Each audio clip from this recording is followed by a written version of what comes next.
Good evening. Everywhere I go on this island, it seems to me I find degeneracy. Watch a few movies, take a few notes. See, it's a lot scarier when there's no motive, Sid. We have a bargain. Watch a few movies, take a few notes. Do you feel the pain? Oh, it's the pain, I can assure you, will be exquisite. Watch a few movies, take a few notes. His entire work consists of violence, all the time, obsessed with the issue of violence. Mayhem, gouging out of eyes, autopsies on the stage. Come. It is time to keep your appointment.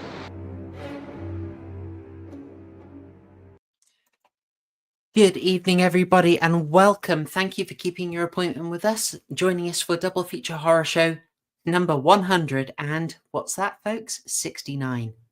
Nice. Nice in the chat, boys. How appropriate we're doing Species for this one. Oh, gosh. Well, this is part of the long-avoided horror and the erotic arc.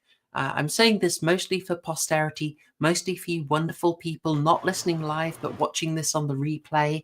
And kudos to you. I forget you every week. I neglect you, but I surely appreciate you.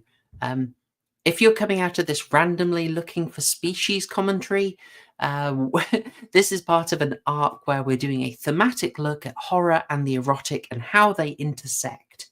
We have previously looked at sexual psychosis, sexual inadequacy and nervousness and jealousy in cat people. That's what we started with. Last week, I have somehow forgotten. What was it? What was it? Gosh, it has been that busy a week. I know what we're covering next. TCG, what did we do last week? That's a great question. What happened? What happened? We did Shivers. Somehow I blanked it from my mind. I should have known that. That wasn't even a bit. I had to change the bloody avatar before I when I got in the room as well. Thanks for having me back on again. And hello, chat. How are we doing? It's good to be back, isn't it, TCG? Oh, it's brilliant. Covering lighter fare, much lighter fare. For part of the theme, why did we cover Shivers? Because Shivers tries to display sexuality as itself as disgusting and horrific, and look at the dark side of that. So that's why that was in here. Species, it's kind of like Porn Star Martini, if we're honest. Like the horror is, the little passion fruit shot, and the erotic is the Prosecco. Why is it in that order? Because the Prosecco is the much larger and much more dominant part of the Porn Star Martini. And here to assist me with my cocktail analysis is not only TCG, who's already popped in, but also returning guest, after far too long, Wes Wyleven. Hold on. Wait a minute. Guys, I'm empathic. I get these feelings, these messages. Guys, hold on. I'm getting something. There's a stream starting. No. Oh my God. No, you guys don't understand. It's an extrasensory perception, guys. And I think it's about a horror movie. No. Oh my God, he's good. No, He's on a roll. Wait a minute. Hold on. And the horror movie is an excuse to get titties on the screen. Oh no, he's done it again. Oh God, it hurts. Titties on this channel? No. Not if I can do something about it. Move that man out of the way. I've got a little friend who's going to help me with all of this. Oh God. Oh dear Lord, this movie was wonderfully horrible. But we'll get monetized chat. I think someone called it the Room of Horror Films. Oh my goodness, guys, I'm worried. I'll be honest. Look, I don't change my takes for chat, but I think we might be quite at odds with chat There's a lot of enthusiasm for this. I don't know if it is coming at it from like the room point of view. Chat, if you love this movie, you seem keen, but do you like genuinely like this movie, or do you like it in a kind of Delamorte Delamore, like so bad it's good, like Hatchet 2 sort of vibe? Is this Birdemic? Is this Boobdemic? Is that why you like this? Well, Birdemic was Boobdemic. All right, let's be honest here. Okay, I'm just saying. But like, I don't get me wrong. I loved this movie. Like, I know we're kind of jumping the gun a little bit, but don't kid yourself, guys. I had a blast with this movie. I jumped in to a chat on the Discord, and I watched it with about 15, 18 people, and we had ourselves a great time in the middle of the night. We had West Movie Night after dark. It was great. And oh man, it was fun. It was fun. I see a few people in the chat that were there, so yeah. I unironically like this film. It's brilliant. Yeah, it's great. I remember seeing it. Well, perhaps I was a bit too young to have seen it, given all the topless scenes. But yeah, I would have been about 9 years old when it first came out. So I think we saw it on VHS around a mate's house, and it was just brilliant. it's one of those VHSs that gets real fuzzy in some. Yeah, it was a little bit fuzzy at some bits, but I don't know. Can't explain why. Many such cases. I'm just gonna have to get in there because the ball is rolling. I didn't even say super chats were on, and Yiz is in there straight away. A long-time member, long-time guest, and also generous super chatter, kicking us off with $5, saying, "I feel like that was a bit of a Dangerfield one, kicking off the grift." Yiz is on the firm. I shouldn't. You listen to a bit of Dangerfield, it starts seeping in. Anyway. Years with $5 there, saying, I didn't even know Wes was going to be on today, but as soon as I saw it was Species, I thought, man, me and Wes would be perfect guests for this. Yes, the dream team, not just for the quiz. Thank you very much, Years. Yeah, I can see this would be, you would be good in that crowd analyzing this movie. Yeah, but back in the watch, this was, all sorts of Scrubs talk sneaking in there. You just know it. I'll just say we aren't joined by Murgoot today. Murgoot's a very regular, very reliable co-host of this show. Sadly ill today, but Murgoot, we are wishing you well. We are hoping you feel better. And we'll get into this, but before we go much further, we're going to do the requisite shilling. What is it? I'm going to get the grift on. I've got to stop this. I've got to stop it. We go back to this channel's language.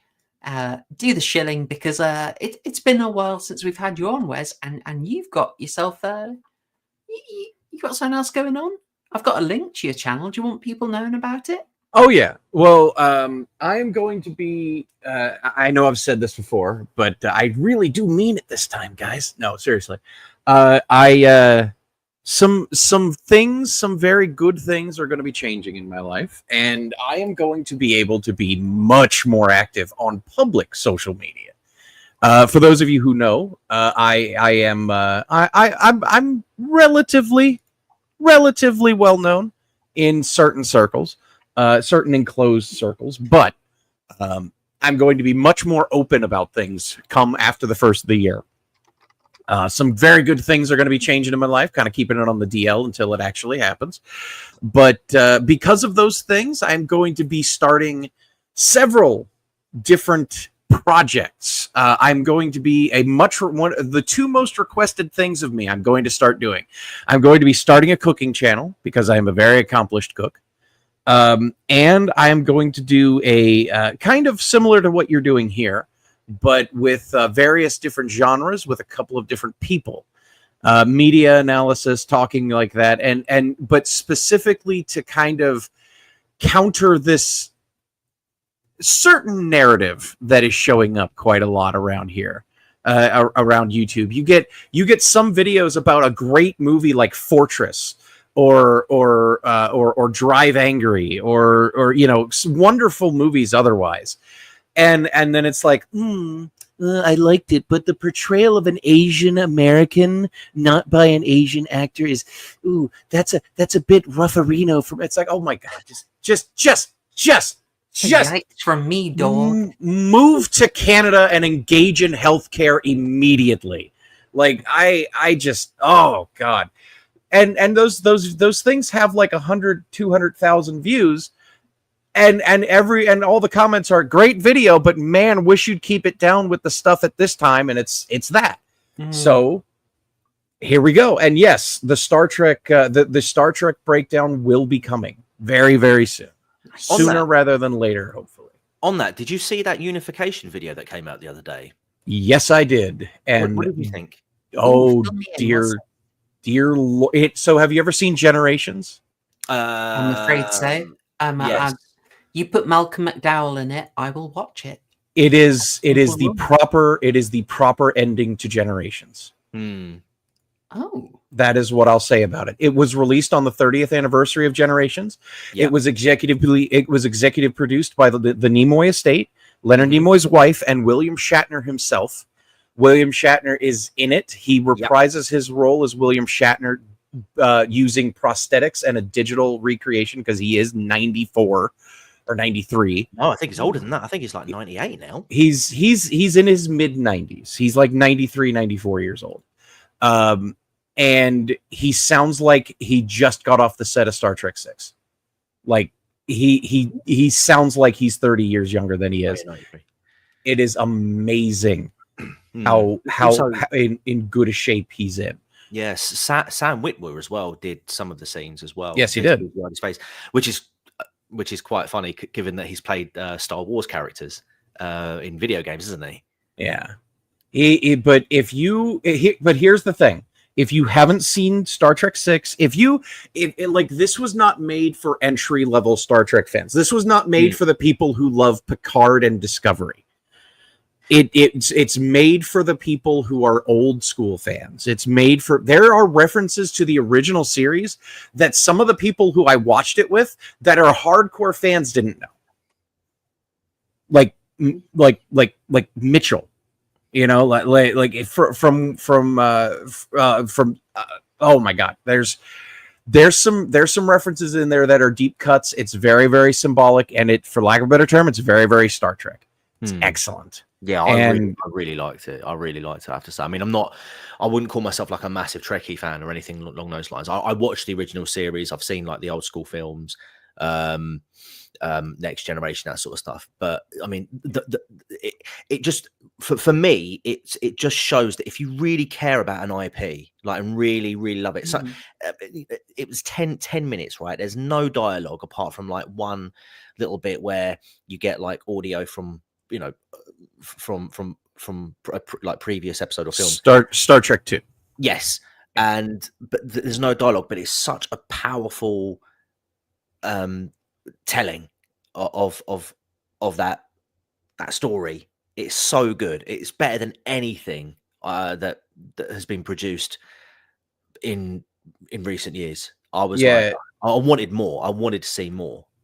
Well, you've got William Shatner.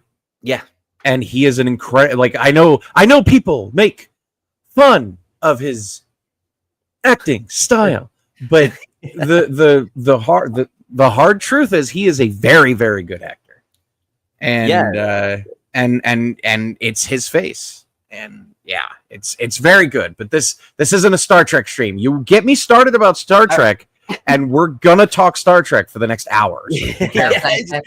So we'll simply encourage people. There is a link to Wes's channel in the description. Go there. I will be going there. I will be subscribing. I want the Star Trek chat. I'm a casual.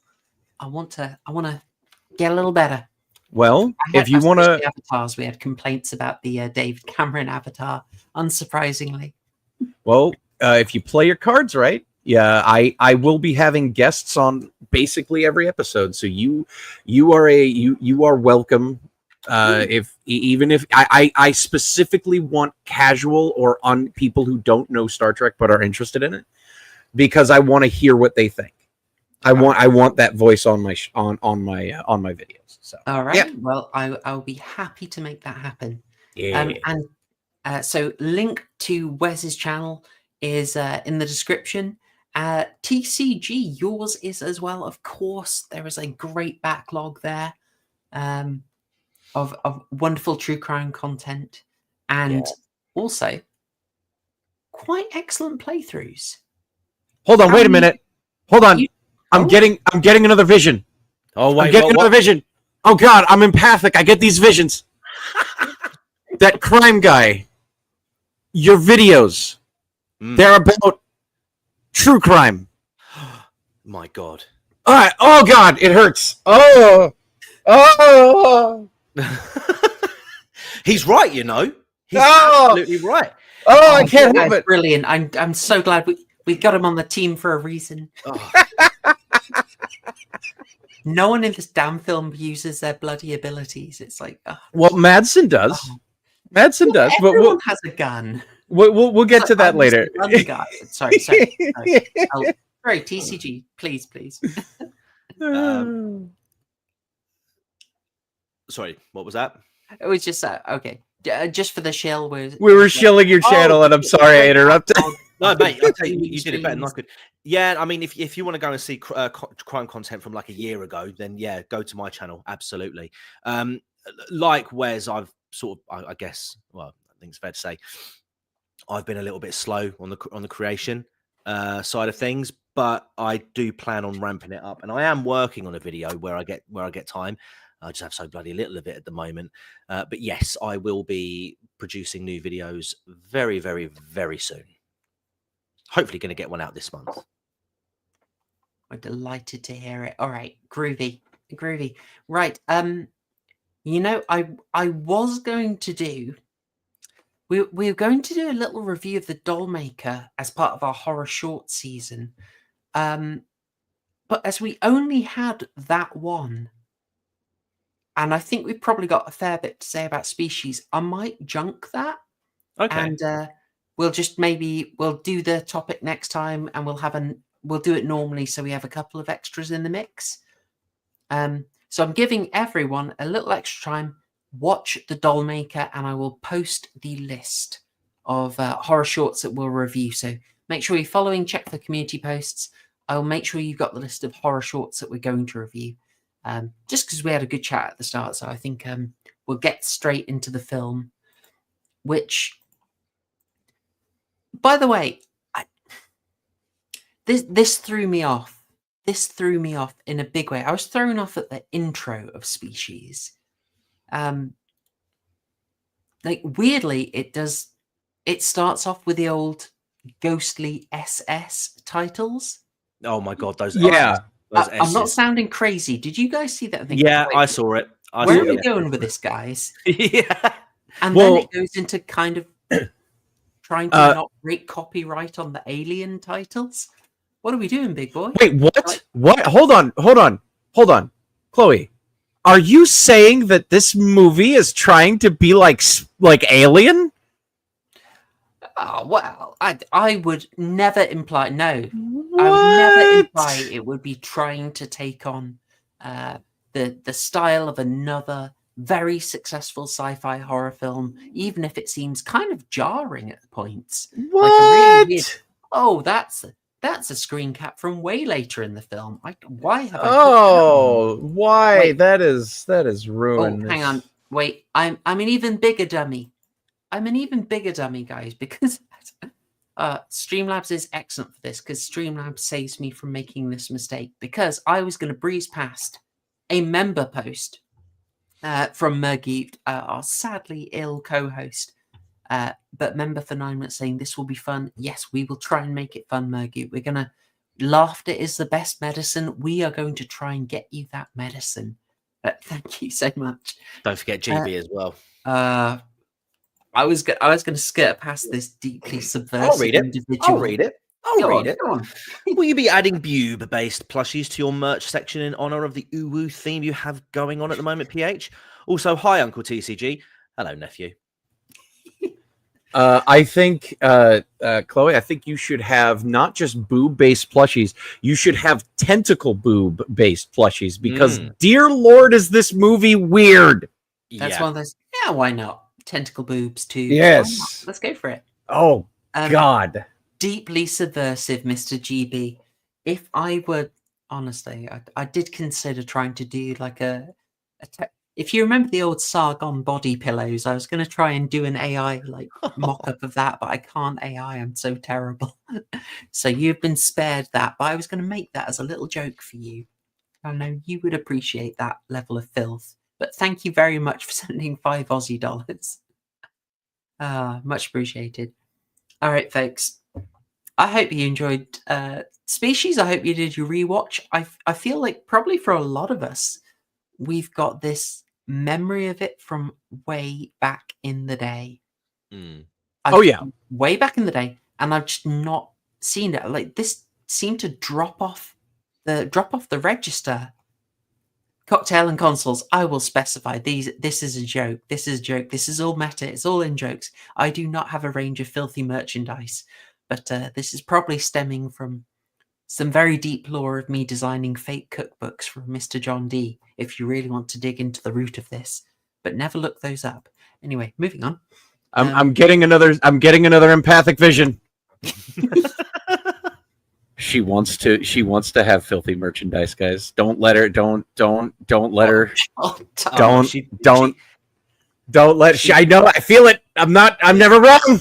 She definitely does. It's her conservatism that's holding her back. I tell you. Exactly. Dear Lord.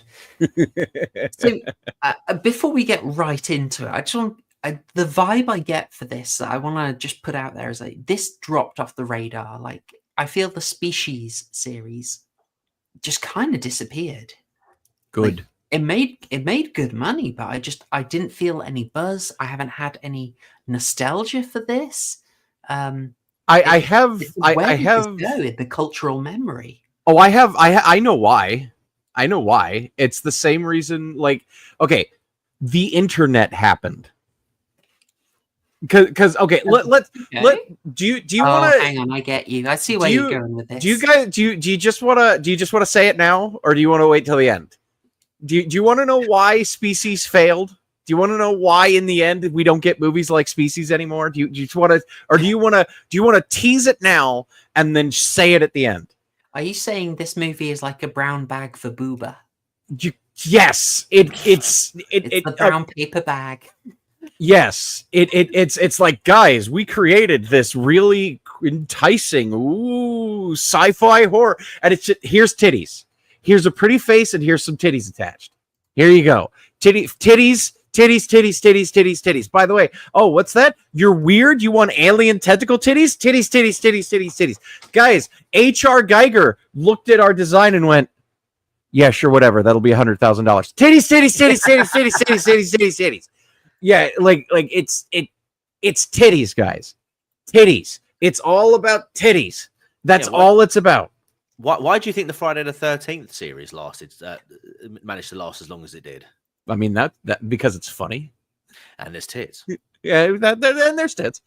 But even in the 2009 version.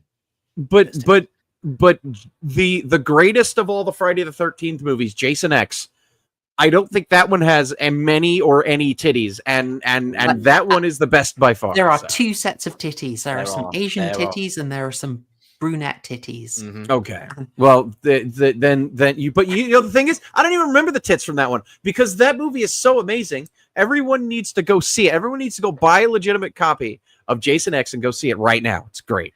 It's an amazing movie. I think there may be something to it. I mean, Wes, I hadn't considered that. That's a smarter point than I think many people thought it was going to be at the start. But yeah, I mean, this was pretty pre-internet, and it's like, hey guys, back in the day, you know, there are lots of dodgy shops where you could get certain needs met, but you wouldn't want to. But you could have a cool legal drama. It's a legal drama, guys. Would you like to watch this cool legal drama with Matt Dillon, I believe, Nev Campbell, and what's her name? Denise Richards? Denise Richards, yeah. Maybe you like some crime thrillers. Oh my God. Don't get me started on that movie. Sorry. Yeah, this is probably a way of yeah. I think we'll stick with brown paper bagging. Yeah. Are more base needs. If you wanted to see some booba, you Oh, could yeah. see some booba in a respectable manner. But like here's the thing. I like this. This is fine. If you say my favorite sci-fi movies are, listing off a half a dozen low budget horror movies that were filmed in a warehouse and Species, because hey, let's face it, we want to see 7 8s, and in the case of Species, a 9 out of 10. 9 are arguable. I won't say 10 out of 10 because that's a unicorn. Everyone's 10 out of 10 is different, but objectively, the girl in this one is very, very attractive.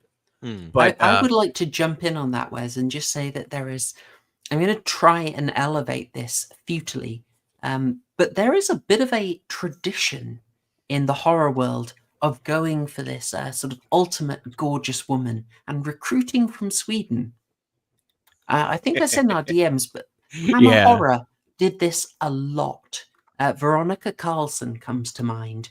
I think people probably know her best. I think I want to say Frankenstein Must Be Destroyed. I could be wrong. But Hammer had quite a few sort of Swedish ingenues who were brought in to just be unbelievably perfect. In fact, let's it feels rude to just like not have Ms. Henstridge on screen, and yet for some reason I don't seem to have a single good photo of her. Here we go. This is kind of late in the day. There we go. I've got a thematic screen cap, and I realize you can't actually see her very well, but I loved this for other reasons. As you may pick up over the course of this conversation chat and wonderful people on the replay, I'm not going to say this is a high quality movie. I didn't even particularly enjoy it. There are moments in this that are quite good. Yeah, there was a theme going around. I feel a bit bad because Mergut said this. I heard it. I agreed with it before he even said it. This is kind of like a B movie, but on an A movie budget. Yes. Oh, Best absolutely. Description. Yeah. Best description. Yeah. And in fact, the movie tells you it's a B movie on an A movie budget because of the title. The title is that very, very low quality, just fart some neon colored splooge in a water tank and chroma key it. Giant Spider Invasion did this in the 1970s. The legendary filmmaking duo of Rebane and Rebane, straight out of Wisconsin, did this in the 70s. Like, guys, it's not that like I saw this and I'm like, what? Wait, this came out in theaters, right? In the 90s? Like, what? This was considered a cheesy, low budget title in the 70s, and here it is in the 90s with a movie with a budget of millions of dollars. So hey, good vibes. Actually, I was looking into this. This film came second in the box office, and it was MGM's highest grossing box office movie. At the time. It came second though in the box office. Do you know which film beat it? Well, which one? 1995. 1995. Oh, no. Go on. I'll give you a clue. It's Space Themed 2. Oh, hang on. Right. Independence Day? No, that didn't come out. That's 97, isn't it? Yeah, that was 97. Or 94? Yeah. No. Okay. Apollo 13. Oh. Wait, hold on. Are you saying that this is a prequel to Independence Day? No, I think is that what this is? Yeah, it could be a prequel. It's a prequel to Independence Day. Oh my God, we got it. This was the second movie. So you had Apollo 13, which was the start, and then you get Species, the sequel, and then you get Independence Day. Yep. There we go. We figured it out. This is a prequel to Independence Day. definitely. Nailed This it. is Nailed it. and oh boy, will I be talking about stuff like that here in a bit. Well, there's one thing I wanted to hear you out on because you mentioned this in the pre-show chat, and I was curious on your take. Yeah. I mean, we could. We normally do a synopsis of the film, but we're half an hour into the stream, and I'm guessing if you want the 2-sentence, basically, someone had the most amazing summary. I'm just going to read their summary, and then I will. We'll get into it. The NREAB. There we go. This'll do. This is perfect. Summary: the worst project leader in history allows an alien to escape. To stop it breeding, he has a team of professional cock blockers. That's Yes, brilliant. including Alfred Molina, who would play Dr. Cock Blocktopus. Yes. Oh, that's brilliant. Yeah, absolutely. That beats my summary. I literally, because I thought I'd prep for this one. And I put down, Species is a movie about a human alien hybrid named Syl, who was created in a lab after scientists received comms from an alien world. After trying to exterminate her, she escapes and embarks on a journey to find a mate to reproduce offspring with. Determined to stop her are a ragtag bunch of folks, which include Michael Madsen, Marg Helgenberger, Dr. Octopus, and Captain Obvious. Oh, this film also has boobs. Lots of them. Lovely. I mean, you're not wrong. You're not wrong. Yeah. Dear. Hyper autist government project leader decides it's a good idea to listen to the voices in space to create a hot chick alien hybrid, and totally unwillingly unleashes it on Los Angeles, and hires Mr. White, Dr. Octopus, that one chick from CSI, and Lazy Eye Black Man to go and to try to stop him. Hijinks ensue. Just pay the $5 in the theater and go see some boobs, for Christ's sake. Here. Yeah. Oh, crikey. Well, I mean, Forrest Whitaker in this is an absolute champ, isn't he? Oh, GB nailed it. Since we mentioned Shatner earlier, Kirk would have gone there with Alien Boob Monster. He absolutely would have. He was. I don't know. Don't forget, this is the 90s, so we do have to have a very diverse range of individuals. Ah, bless. You love to see it. 90s never change.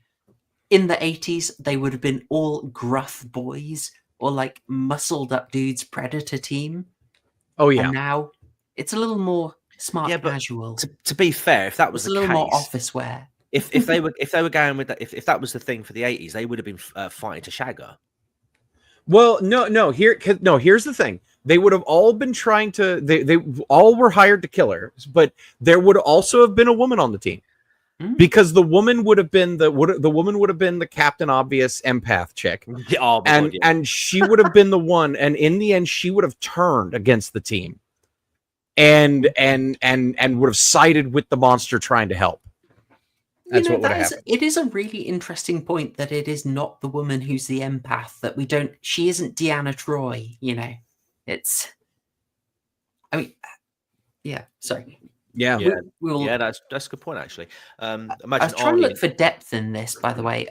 There is got to be some depth. The only depth there is the size of Syl's breasts. That's about how deep it goes. That's about how deep it goes. We had this, this book. I tried to look at what's this book? Whose book is it? And it seems to be your boy Forrest's. Dying We Live. I looked it up. It's kind of I believe it's a sort of self-help memoirs thing. It doesn't seem to have much relevance from what I can see. But I do look for depth, guys. I do look for depth. Chloe over here going, what is the intellectual sub meaning of species? Meanwhile, the producers and directors get more tits in it. Hey, why aren't there tits in this scene? Hey. I found depth in this movie. I did find depth in this movie. I'm never gonna. This might not come up again naturally, so I'm just gonna drop it now. There is a really great character moment in this movie, and it is this.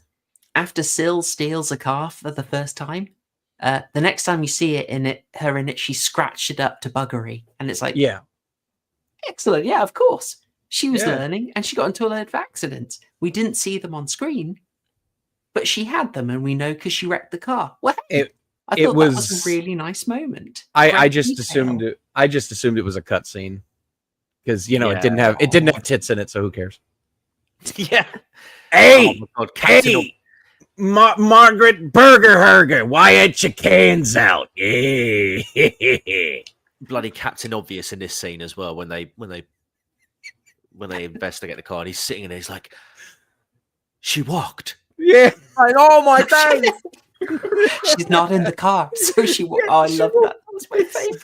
Oh no, the best part is it's after there's a cop easily within hearing distance going, yeah, she was reported getting hit by a hit and run down the road a bit. Yeah. And then she goes, she walked out of the car and went that way. It's like, Yeah, I know. I was, oh my days. wow. It's the Wait, bit before are when- you saying that was a deeper observation than when he looked at the cage where they tried to gas her and was like, she didn't like it in there. Yes.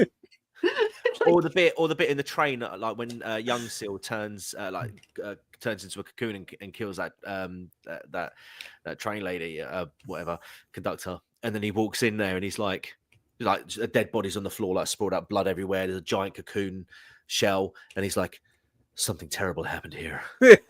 she was angry. What good are you? What good are you? He is the best part about the movie. Like, me and the boys were laughing our heads off every time. He's just because we'll get to the scene later, but like, oh my god, he is the best part of the movie because it's so bad. That and the tits, of course. Yeah. I mean, they were good. Let's be honest. Oh Let's yeah. be honest. But I don't She was want to pretending move on to it be now. a I human don't woman want so to she move past crashed the this car. because you said you had some strong feelings about something, where so I Oh, want yeah. to give you the chance, and it's about SETI because Yes. when I saw the opening titles, which I don't know, maybe it's just current year thing, but I watch a lot of stuff from like the 30s and the 50s and 60s, and I was watching those opening credits. I was like, oh my god, get on with it! Oh my god! Mm-hmm. But then, after taking all that time, just showing you everyone, they then hit you with a whole load of block text on screen. I was like, really? You couldn't have put that in anywhere else? We just get block text on screen?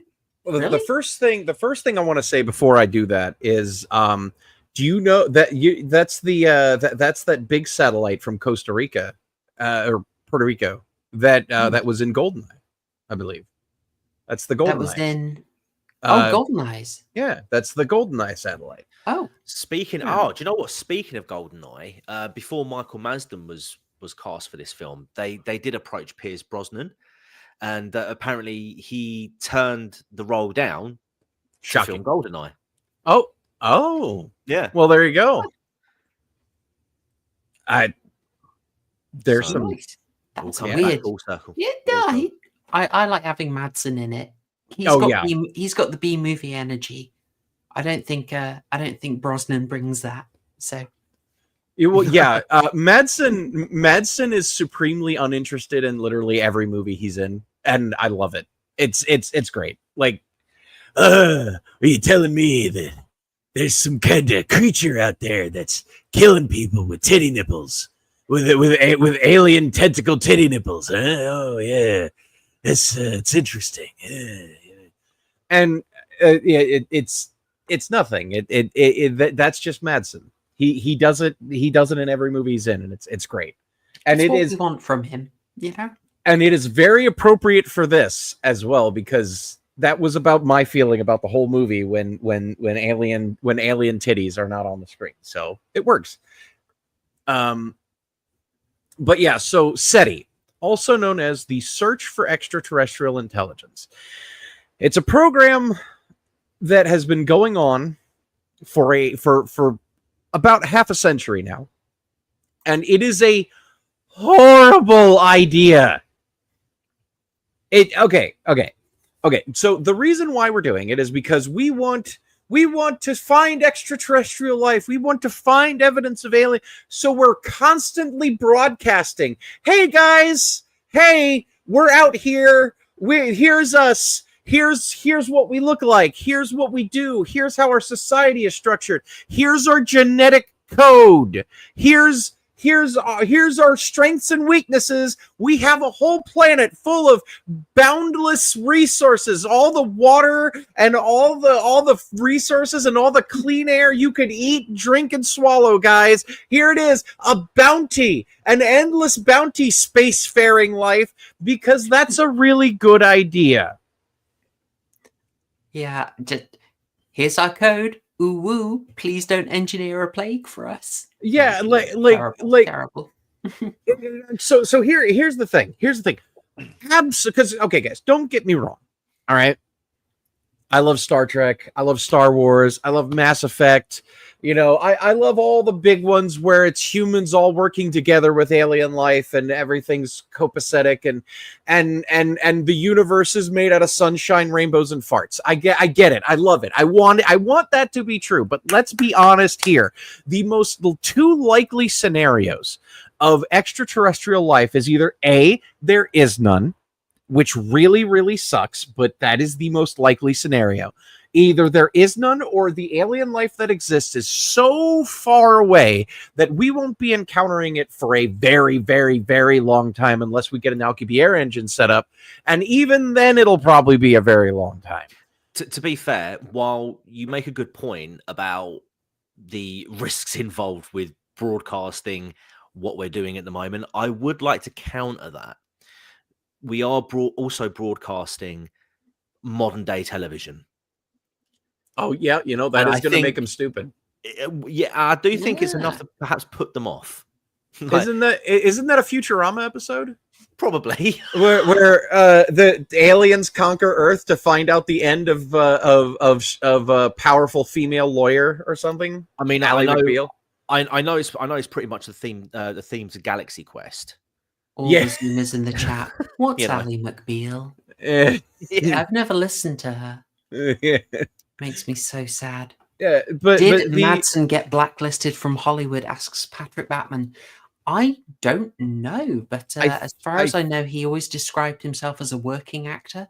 So, like Christopher Walken, he's just someone who he takes the roles. You know, he's got to keep going. I never made.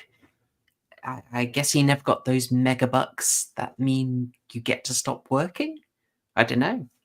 And also, sorry, just to go back to Wes's point, you know, we also broadcasted Independence Day out there, so they might go, oh look, this alien species is ripe for the taking, planet Earth. Oh wait, what's this? They've already tried. Some crazy man flew his airplane into one of the ships. Oh god. Okay, maybe not. Yeah, single female lawyer. There it is. Thank you, Gently Benevolent. That's what I was thinking. I haven't seen that in a dog's age, so I appreciate it. I'm glad those references are out there. It makes me feel so much more relevant when I eventually publish my analysis of law-abiding citizen called Ally McJigsaw. But that is a tale for another time. We will get there eventually. So it's either you have the two most likely scenarios with SETI is there's nothing out there and we're just spitting out into space. It's nothing. We're probably we will most likely catch up to our own radio signals long before another species detects them. Unfortunately, it sucks, but it's true. And the other one is, okay, there is alien life out there, but it's probably so foreign and different from us that it won't even be able to conceive of the concept of us. Not until like something significant happens.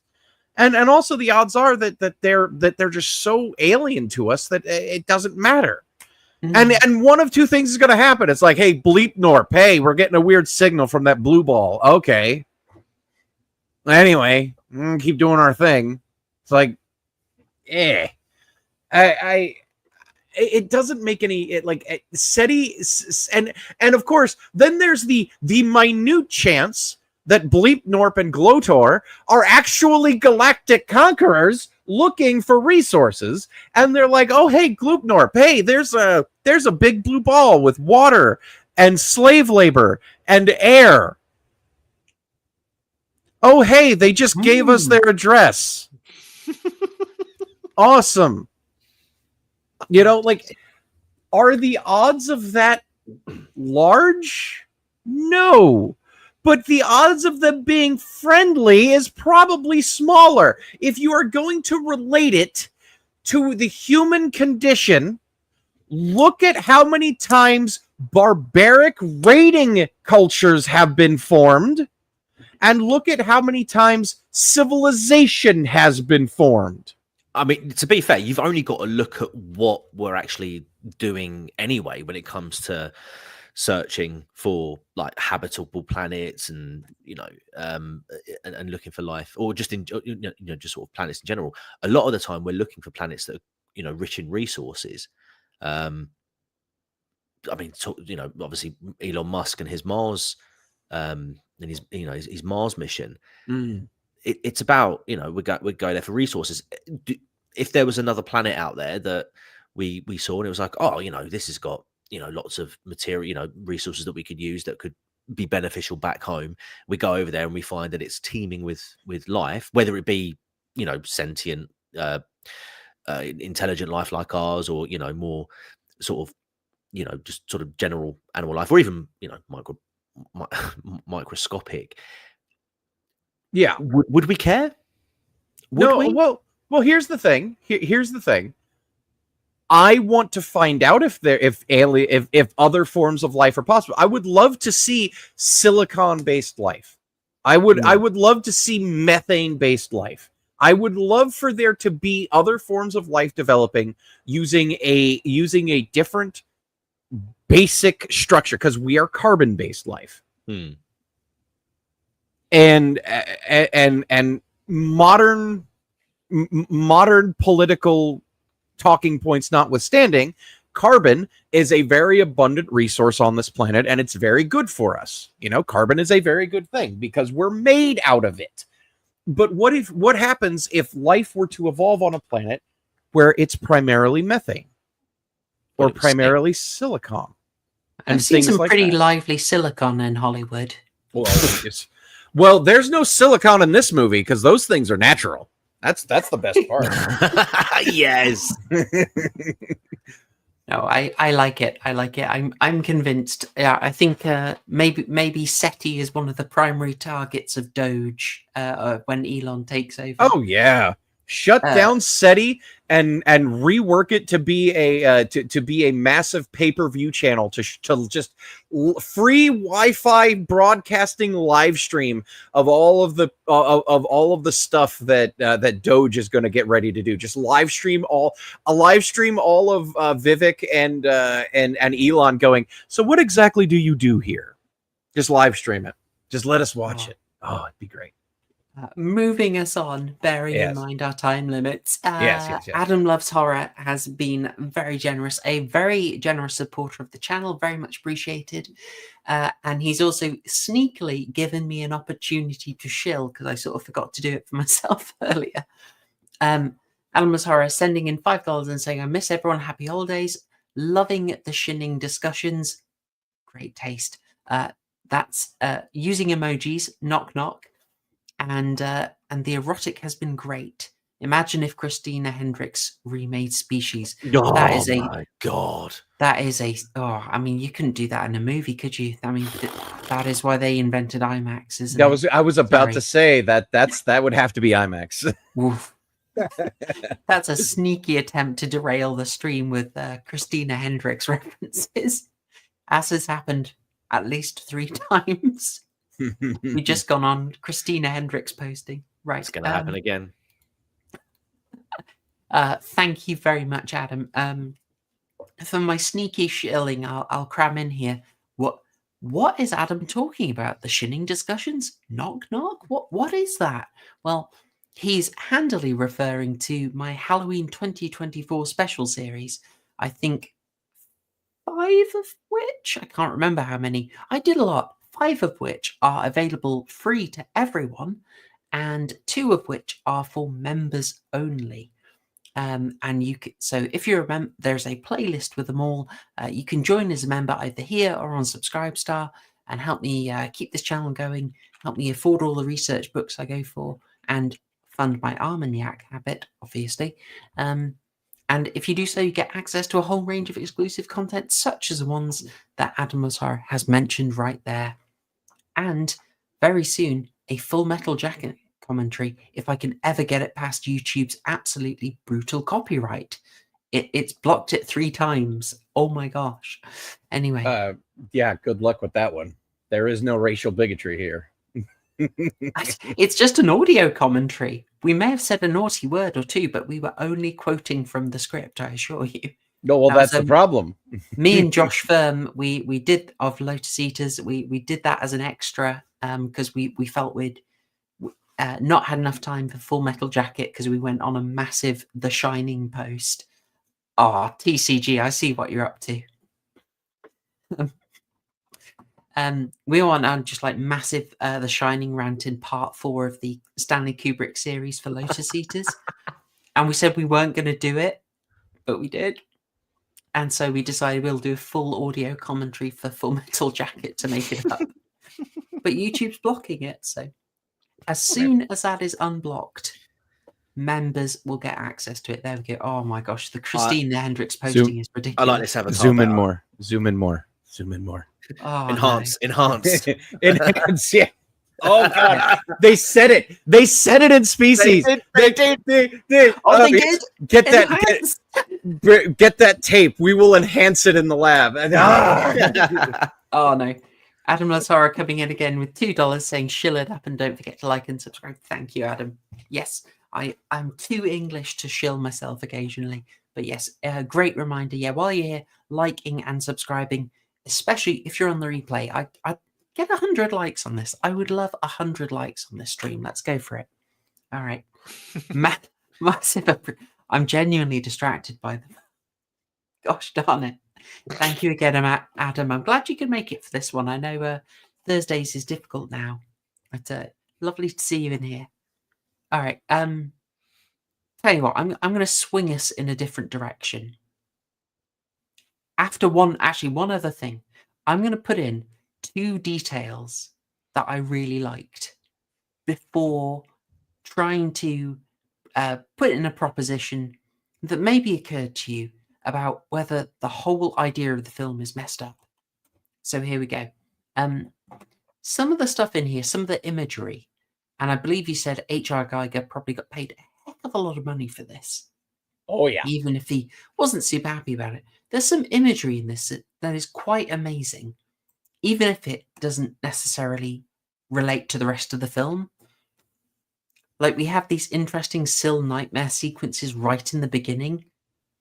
Oh, yeah. This is like nothing else in the rest of the movie. Mm.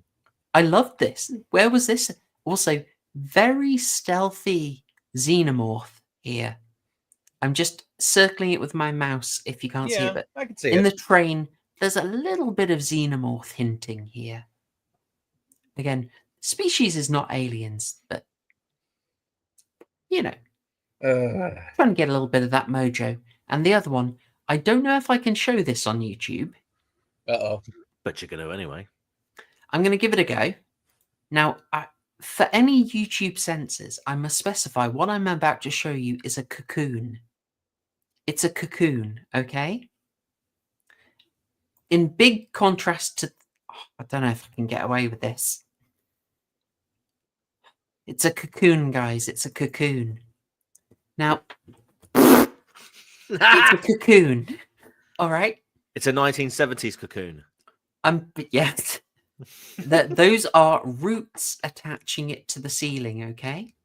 Now, in contrast to H.R. Geiger's designs for aliens, which are mostly phallic, but there's a bit of a mix. I found it really interesting. Years, don't laugh, it's a cocoon. Bloody hell. Cocoon. In contrast to that... Sorry, are you sure it's not a papoon? So it's a cacooch. Cocoon. Cocoon. It's a cocoon. Oh no, Gussy. Oh no.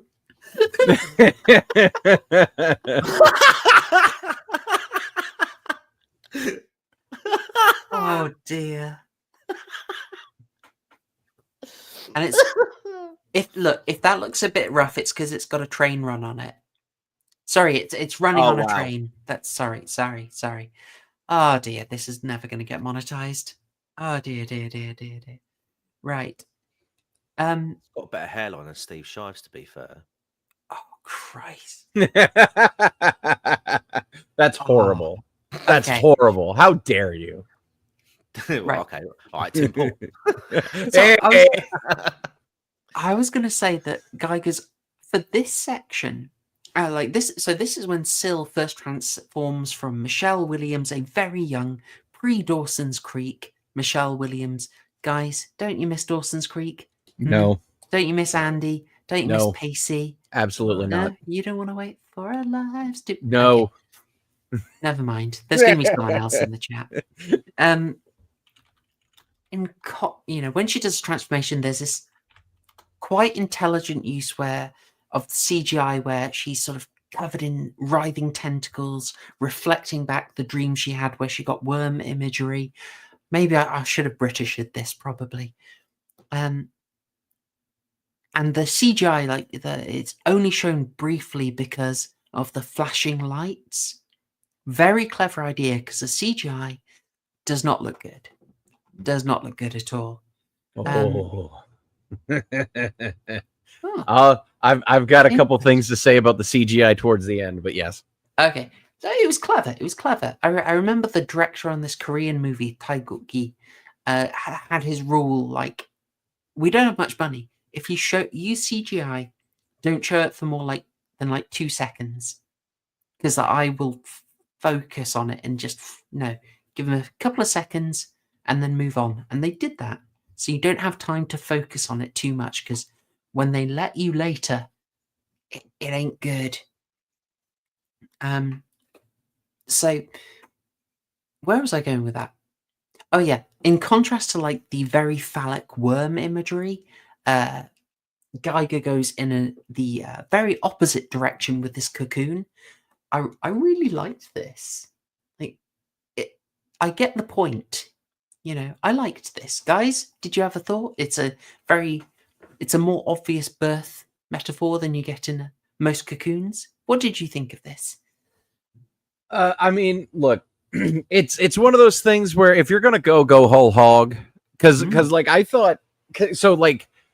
She snaps the homeless guy's back in half, right? And in the previous train scene. And it's like a reaction. She's like, "Oh God, it's scared." He scared her. So yeah, didn't realize what she was doing, so she did that. And then Big Mama train waitress is walking and go, "Oh Lord, sugar, you should be watching TV at this time of night. Oh Lord!"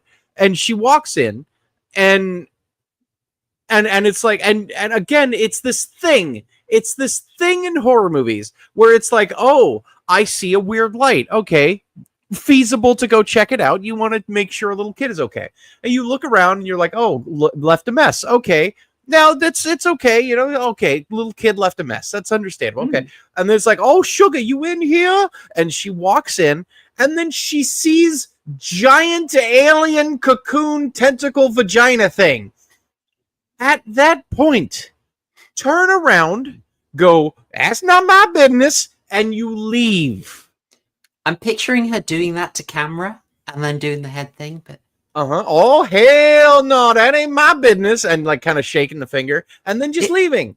Folks, if you are thinking, gosh, Wes, that's being a bit broad and insensitive, I need to tell you that the shot of this dead conductress is basically from the waist down, and it really looks like the old Tom and Jerry cartoons where you only saw the housekeeper from that angle. Oh yeah.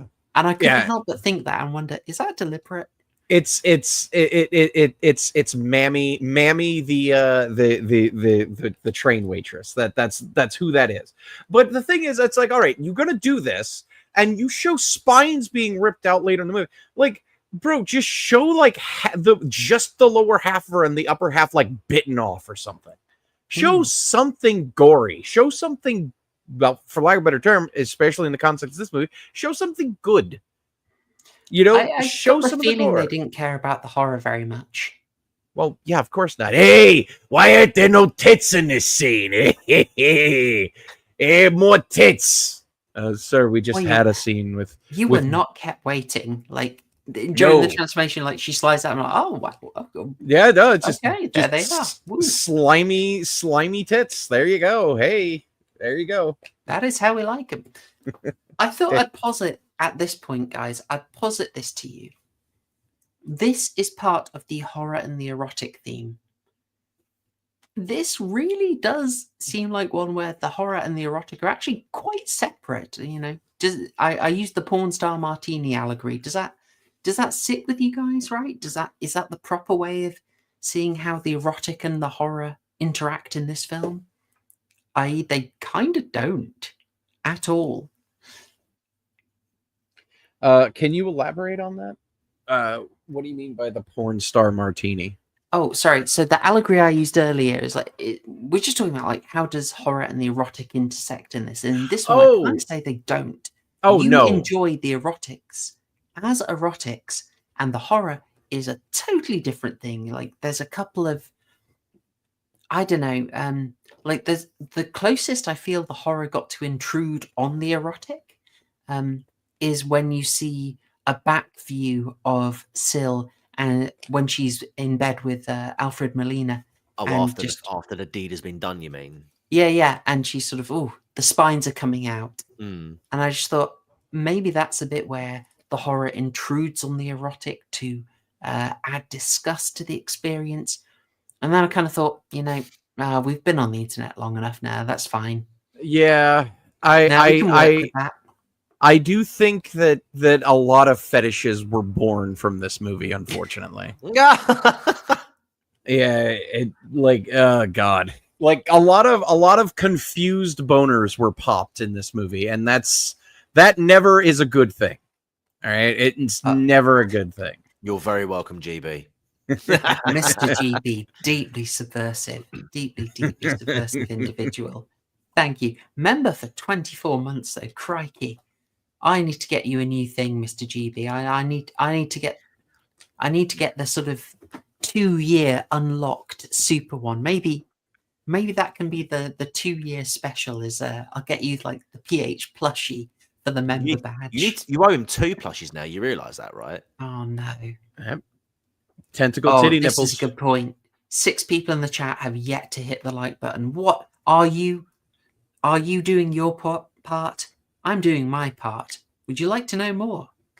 Etc. Etc. Yes, likes. Press them, guys. Press them. I know most of us are just listening to this, but you can pick up that phone. You can press like. I would appreciate it. I want 100 on this video. That would make me happy. This has gone weirdly rambly. Okay. So yeah. Sorry. So I was just asking about like how they intersect. TCG, how about that? How do you see horror and the erotic intersecting or not in this film? Yeah, not a lot. I'm just trying to think back to anything that could. I mean, yeah, I'm not getting a huge intersecting vibe. I'm just, yeah, I'm not getting it. I'm not getting it. You can just enjoy that. If you want a sexy film, you can just enjoy this as a sexy film, basically. Yeah, basically. kind of like it, but like the thing, it's just so jarring sometimes, you know, and like because it's like I know we're jumping all over the place, but it's like the nightclub scene, you know, where you've got like the dancers up on the stage, and you've got and you've got Syl, and Syl could look good in a brown paper bag. Like, let's be honest, like she just looks good. She's a very attractive young woman.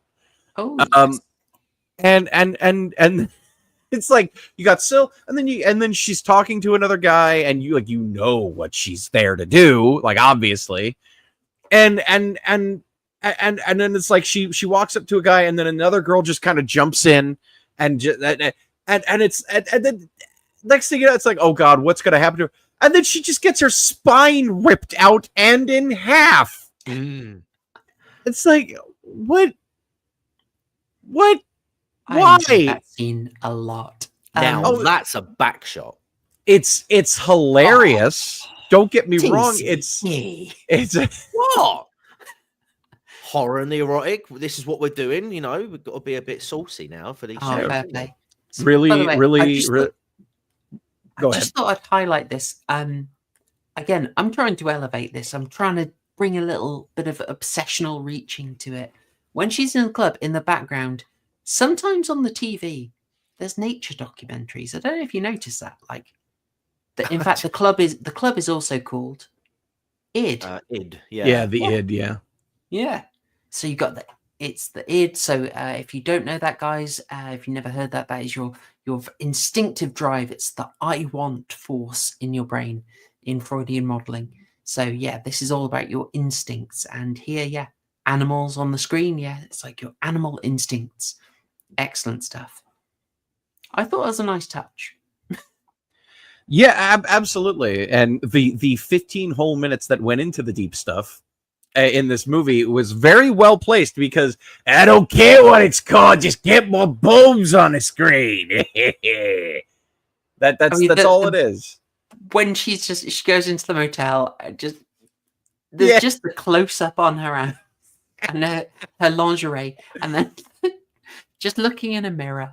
Just like, those are some boobs, just poking her tits, which, by the way, as a man, I am firmly convinced that is what all women do at all times. You gotta especially when you've got like large ones, like when you've got very full, like look at TCG right now. Focus on TCG's avatar right now, very intently. Yeah, look at my chest, chat. You cannot tell me that Christina Hendricks does not constantly play with those things all the time. No, all the time. You can't tell me that there's not just a focus on those things. I can use Streamlabs. Is this how we do it? There we go. We're about to get 1,000 viewers. So here's so I don't know if you guys. Channel. I used to do serious analysis, and now we're just pulled into the vortex of Christina Hendricks. You can never escape the Christina vortex. Now that has a gravitational pull. I'm not going to lie. So I don't know if you guys remember this, but there was a show back in the day called The Man Show with Adam Carolla and Jimmy Kimmel on Comedy Central here in the United States. And at the end of every episode, they had girls jumping on trampolines. And it was just slow motion footage of very, very beautiful women in skimpy outfits and no bras jumping up and down on trampolines. That is that is the equivalent of the depth of this movie, to be honest with you. It's that. It's girls jumping on trampolines, but with sci-fi horror sprinkled in. Pretty much. I'm getting memories of that. Or just like an obligation to make a Arrested Development reference to girls with low self-esteem. Oh dear. I mean, what's this? Oh no. Oh, I probably shouldn't do it. Patrick Batman, I have heard that Jimmy Kimmel doesn't want us to remember the Man Show. Oh yeah. Oh yeah. Absolutely. We never had that. What do you reckon, TCG? What's our equivalent? Eurotrash back in the day? Yeah, I'd probably say Eurotrash. Yeah, I'll probably say that. Yeah. There we go. In terms of, yes, Adam. Sorry, that is the best reference. Thank you. I'm dear. I looked it up. I don't think she has. I think it doesn't look like she has. Furious googling from Wes. I am Wes doing. took the hard road of googling those.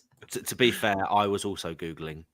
Well, I don't know if you know this, Chloe, but I am an official fact checker. Okay. And it is my job. It is my job to verify these things. I have to. So, I did fact check, and my official decision is fact checked mostly false when it comes to her getting a breast reduction. I have not noticed anything at the moment. Okay. Oh my God. Okay. I mean, when was I'm this on? saying, hang on. If it's true, F's in the chat. Well, F's would still be quite substantial as a downgrade for. I'm so sorry. I'm so sorry. Apologies. Apologies. I couldn't resist it. I'm sending this to you, horror show, but this was January 2024. All right. Well, while I check that out, doing a live fact check, I will get you up Peanuts Revenge as seen in Species, a reference which will not be dated at all when people come back to this stream. It's in the DMs. All right. Oh my word! I know, right? Is that shooped? It's from a Yahoo article. My goodness. I'll just say, folks, I do not believe the rumors. They have been rumors of a reduction have been greatly exaggerated. I should probably move us back onto the film. I'm sorry, what film? Yeah, I don't know. Oh know. gosh. Thank you, Patrick Batman. Yes, sorry. In all the this is what happens when we talk about Christina Hendricks. I do in fact end up missing supers. Thank you for the prompt. I appreciate it. I needed that. So thank you also for £5. Very much appreciated. And writing, the sex could have been a lot more uncomfortable. Like the Seven's lust scene uncomfortable. This movie could do with a remake. One, I massively appreciate that you reference Seven. Oh yeah. Little behind the scenes. We were going to cover Seven with a special guest. I did not manage to make it happen. He could not do the dates. We are talking about a late November, but we're kind of late November. I don't want to say because I really want it to happen. Because I think Seven really, really needs a rewatch. Also, I believe it was 1995, if I'm correct. Yeah, guys, you could do yourselves a favor. Go back and watch Seven again. I think you find it a lot more interesting at the moment. Seven is a very misunderstood movie. I would I agree completely. There's a lot of movies out there that are very misunderstood. And watching it with because there's a lot of people out there. Because back in the day, it was Siskel and Ebert, going, "Oh, this movie's garbage. I hate Protestants," and they shaped the opinion of a lot of people. And nowadays, you get random YouTuber number 5,624 going, "This movie's bad, and this is how you should feel about it." And unfortunately, it is the human condition to just kind of go with whatever the group says. But especially when it comes to media. Guys, watch it first before you have someone else form an opinion.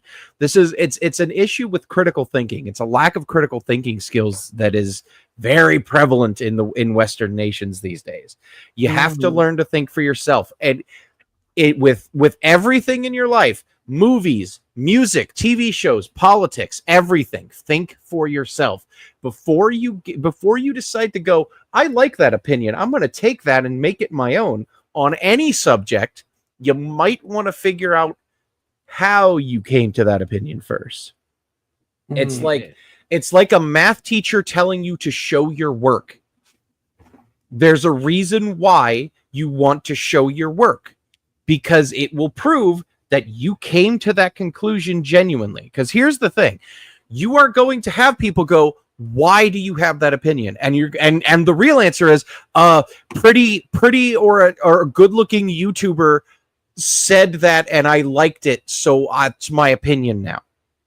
It's like, okay, well that's not your opinion. You're just a parrot at that point. And a lot of the time you gotta, even they can make a really good case, But you got to go and watch it yourself and actually check that. Actually check that evidence. Like, does that hold on?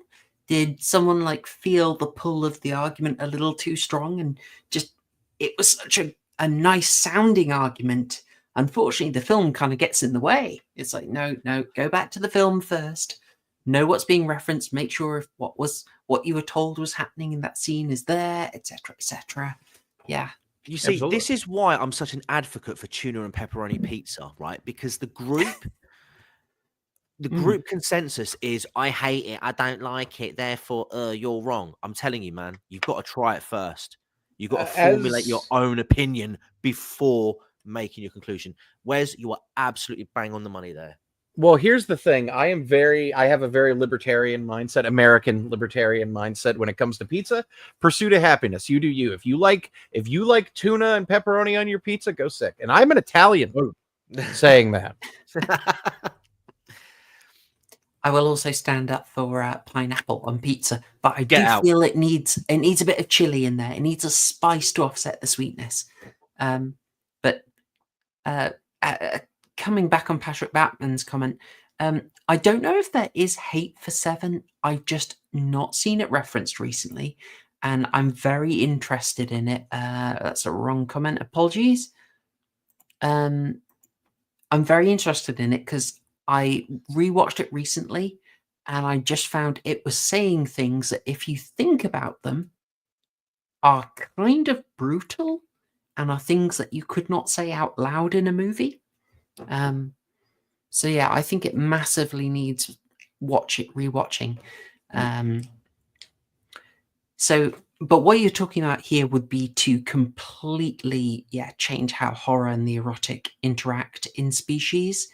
Like, it would move more into a realm that's quite a common device, where the temptation is horrific. Like, someone is going to their doom, but they can't resist it.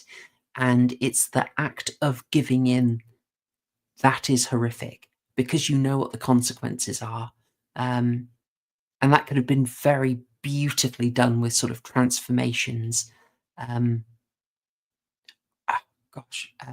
Transformations mid-coitus. But a way that kind of horror was done really well is in the aforementioned Knock Knock, where,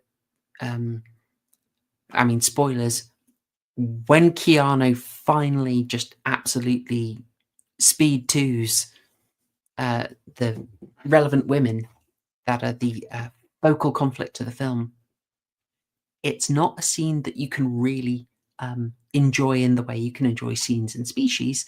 It's shot in a way that is very disembodied, anatomical, off-putting. I even made the case in my discussion with Harry that it used imagery from The Human Centipede. You may think I'm crazy for that point, but I will leave that to your own choice. Anyway, could this do with a remake? Yes, with Christina Hendricks, obviously. But yes, I would like to see it done embracing the horrific potential of it. But Wes already captured wonderfully what the real purpose was, and I would love to hear him say it again in his excellent Gilbert Gottfried voice. Hey, why ain't there boobs in the scene? Hey, get that squirrel out of there. Focus on the tits. Hey. Where's there a squirrel? I need a beaver. It's what I'm talking about there. Etc. No, what are we doing? So like you could very easily have turned thinking about it during your speech, it made me actually think about what the possibility of depth this movie could have had. Number one, make Syl resistant to it. Have Syl go. Have the human side of Syl be combating her alien side. Yeah. Wes, can I get you to pause on that just for a second? Because that's deep stuff. I just want to get these super chats done quickly. So because I am terrible at forgetting them when people are being lovely. So I just want to say, Adam Lazara with his 6-month member chat saying it's my fault. I'm sorry, not sorry. I'm afraid once again, Christina Hendricks successfully. It's the gravity pull The stream could not withstand her. I think it would be a massive achievement for this channel if we actually got her on for a stream. Oh no! Oh God! But chat would demand that she'd go face cam. Why else would you have her on? Lower it down. Oh no! Get that MySpace angle. Keep going. Keep going. Oh no! What a throwback! Apologies, Miss Hendricks. We do respect your work very much. And she can actually act. She's great. She's great. Thank you again, Adam. And Jay Pankser sending in $5 and saying for the Hendricks debate.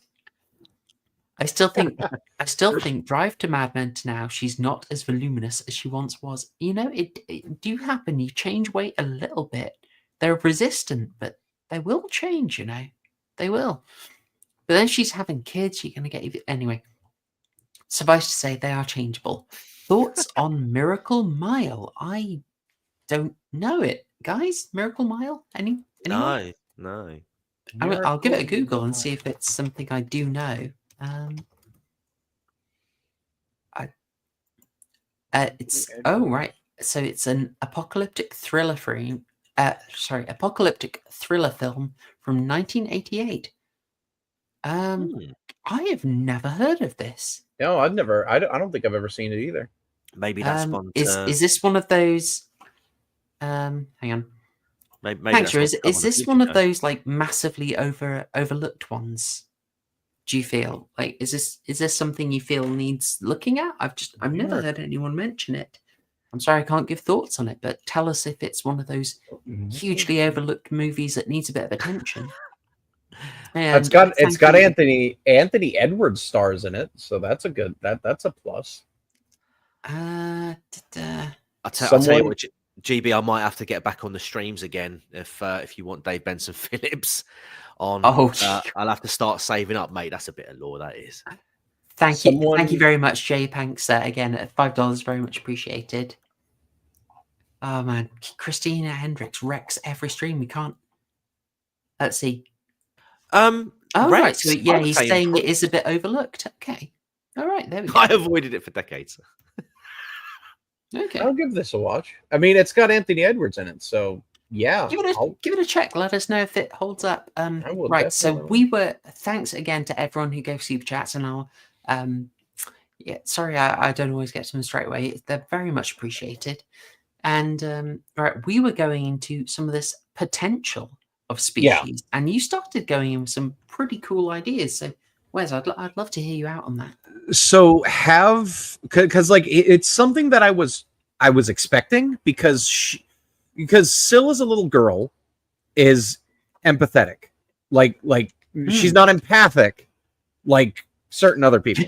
She's empathetic. Like you feel for her at first, and like I get the reason why. It's because she's a predator and she's supposed to make you feel kind of, supposed to, she's an ambush predator.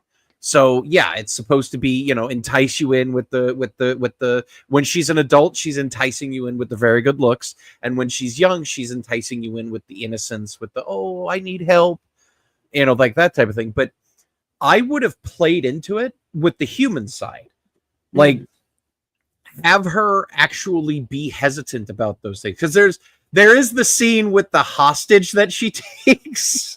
Oh yeah, and that poor woman is she's just like, oh God, please don't hurt me, and she seems like she's kind of slowly approaching that. And it would have been like throughout the movie, like the reason why she's like killing the people at first is because she's confused. It's because she's kind of contrasting these two natures. She's got the human nature to her, because remember, she's half human. Show the half human part other than the tits. Don't just have the human part be titties. Have the human part be the thing below the titties, inside the titties. Because deep down underneath those glorious, luscious tits, there's a heart. Show the heart underneath the titties. Like, show, like. Clip it. There's more to this alien hybrid than just titties and the need to make a baby. There's a heart there. Show it. It would have been great. And like, here's the thing. They could have done stuff with that. Like, I was fully expecting. Here's one thing I was hoping for was Captain Obvious, because we're just going to call him that from now on. Captain Obvious Blackman. I would have loved for him to like start kind of going, oh, she's scared. Oh, she's conflicted. She doesn't know these things. And then when she approaches him right before the chase scene, you know, she's like, she just goes, help. I don't know what I'm doing. Help. And because she can sense that he can detect her. He can feel the human side of her. And he's like, sure, no, what do you need? Oh God, are you okay? What do you need? It's, oh my God, it's you. And then kind of have a back and forth with the human version of Syl, and then have like the ripple effect on her face and her eyes just go dead. And then her just bolt, you know, have her eyes just kind of go reptilian. But like, look, this isn't exactly Michael C. Hall and Dexter that we're talking about here. Not many people can shift like that.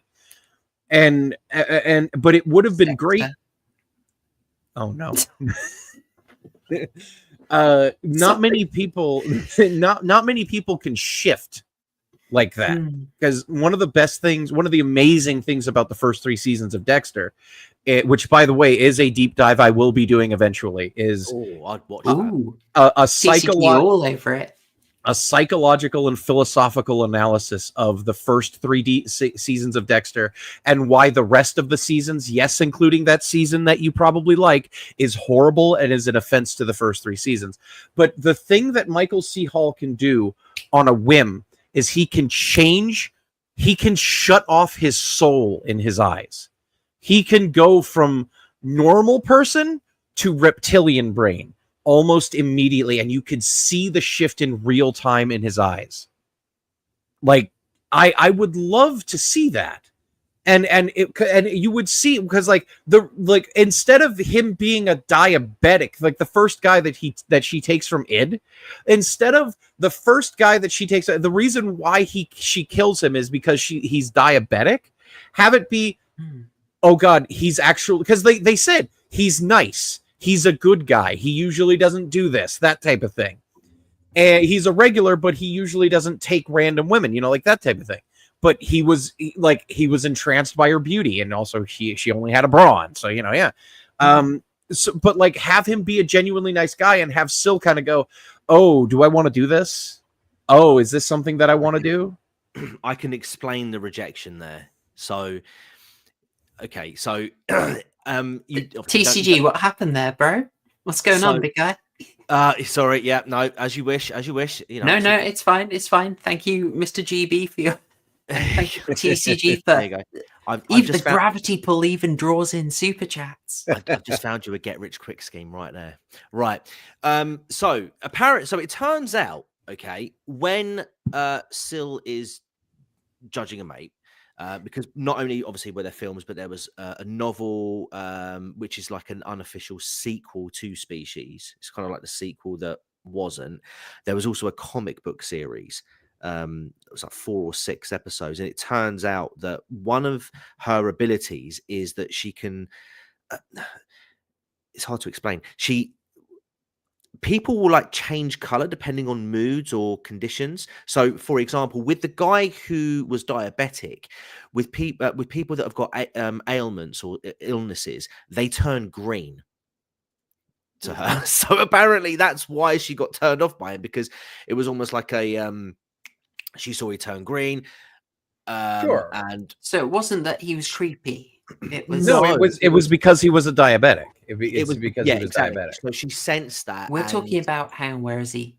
Like this guy. Yeah, that's the one who it, got yeah. this fate. Okay. That's it. Yeah. So obviously you don't see it in the film, but the law is people who are ill, who aren't compatible, basically, appear green to her. And there's other colors and stuff like that as well. I can't remember, but I distinctly remember. Yeah, oh yeah, they turn green for it. But I was like, oh okay. Well, but my thing is I would love to see conflict between the human and the alien side in her, and then in the end, she gives in. The need to breed, the need to have a child is too strong, she ends up giving in, and she just goes. And because here's the thing, she's in her human form 90% of the movie. So while she's in human form, she's in conflict. And then at the last part of the movie, when she's that CGI mess, you show her just be full alien mode, because that's what she is. So can I check? It's like encapsulating, like, this is the idea that really Syl is a regular woman, but has been altered, and this animal drive is there, right? And she can feel it, like it's a compulsion that has been put in her, right? That's what I would do. Like that's my idea. Well, I like that a lot, because I think already in the film there's a lot of quite, I think, unexplored moral conflict. I actually got sent an interesting video of someone who was already articulating these points, which made me feel, made me feel better about it. Oh no! What? Oh no! I will not be. What? Anyway, so what? This is what people who enjoy podcast mode are missing out on. What are you talking about? You look. You stick with the titties. I will stick with Teddy. Yeah. All right. Sorry. So there is basically, I feel like there is a massive set of moral assumptions made by this movie that do not feel right from the start, and I think this is why I found it really hard to get into this movie. Like, first I'm hit with just block text explaining basic stuff that could have been a little bit of dialogue, or just, implied somewhere else. And then I'm given not much to go on this scenario of poor innocent Michelle Williams having a rough time. Yeah. Then she's getting gas. I was like, it's a lot. I could not bond to this. I could not get emotionally engaged in this. And I'm thinking, the morality of this film is screwed up. Like, I am not sure that Syl did anything wrong. So yeah, we don't even know that alien form is bad, to be honest. They make a big deal of, oh, she's a predator because she's got eyes in the front. So do you, bro. Yeah, so do humans. The reason why they're planning to get rid of her is because she was having some dodgy dreams. It was like she was reacting funny in her dreams. Yeah. So, I did think that at the beginning of the film. She did kind of seem. I mean, like, it's. I think it's Helgenberger says it. It's not as if she had like a loving environment. She was isolated, she was locked in, presumably, experimented on to a degree. It's almost like the Homelander treatment of the boys. I mean, great comparison. I mean, yeah, exactly. Yeah, I mean, if Homelander, because Homelander, for those who don't know, in the boys, his upbringing was very much, lab. He was tested on. He was not experimented, I suppose, but he was very much confined and isolated, a test tube baby. And this is very much sort of the comparison. The comparison is there. If she had more of a positive role model or role models, there's every possibility that, like you say, Wes, that perhaps that human side could have won out. I mean, obviously, given her rate of development and whatnot. I am sharing my screen, by the way, if you wanted to bring this up. Is this going to be safe? Hang on. I'm going to risk it. It'll be safe. But because she is developing at a faster rate than other, than your typical human, there is obviously that need to reproduce, because obviously she's racing against the no eggs. You don't have any eggs. Meme. So yeah. Well, because her metabolism is hyper.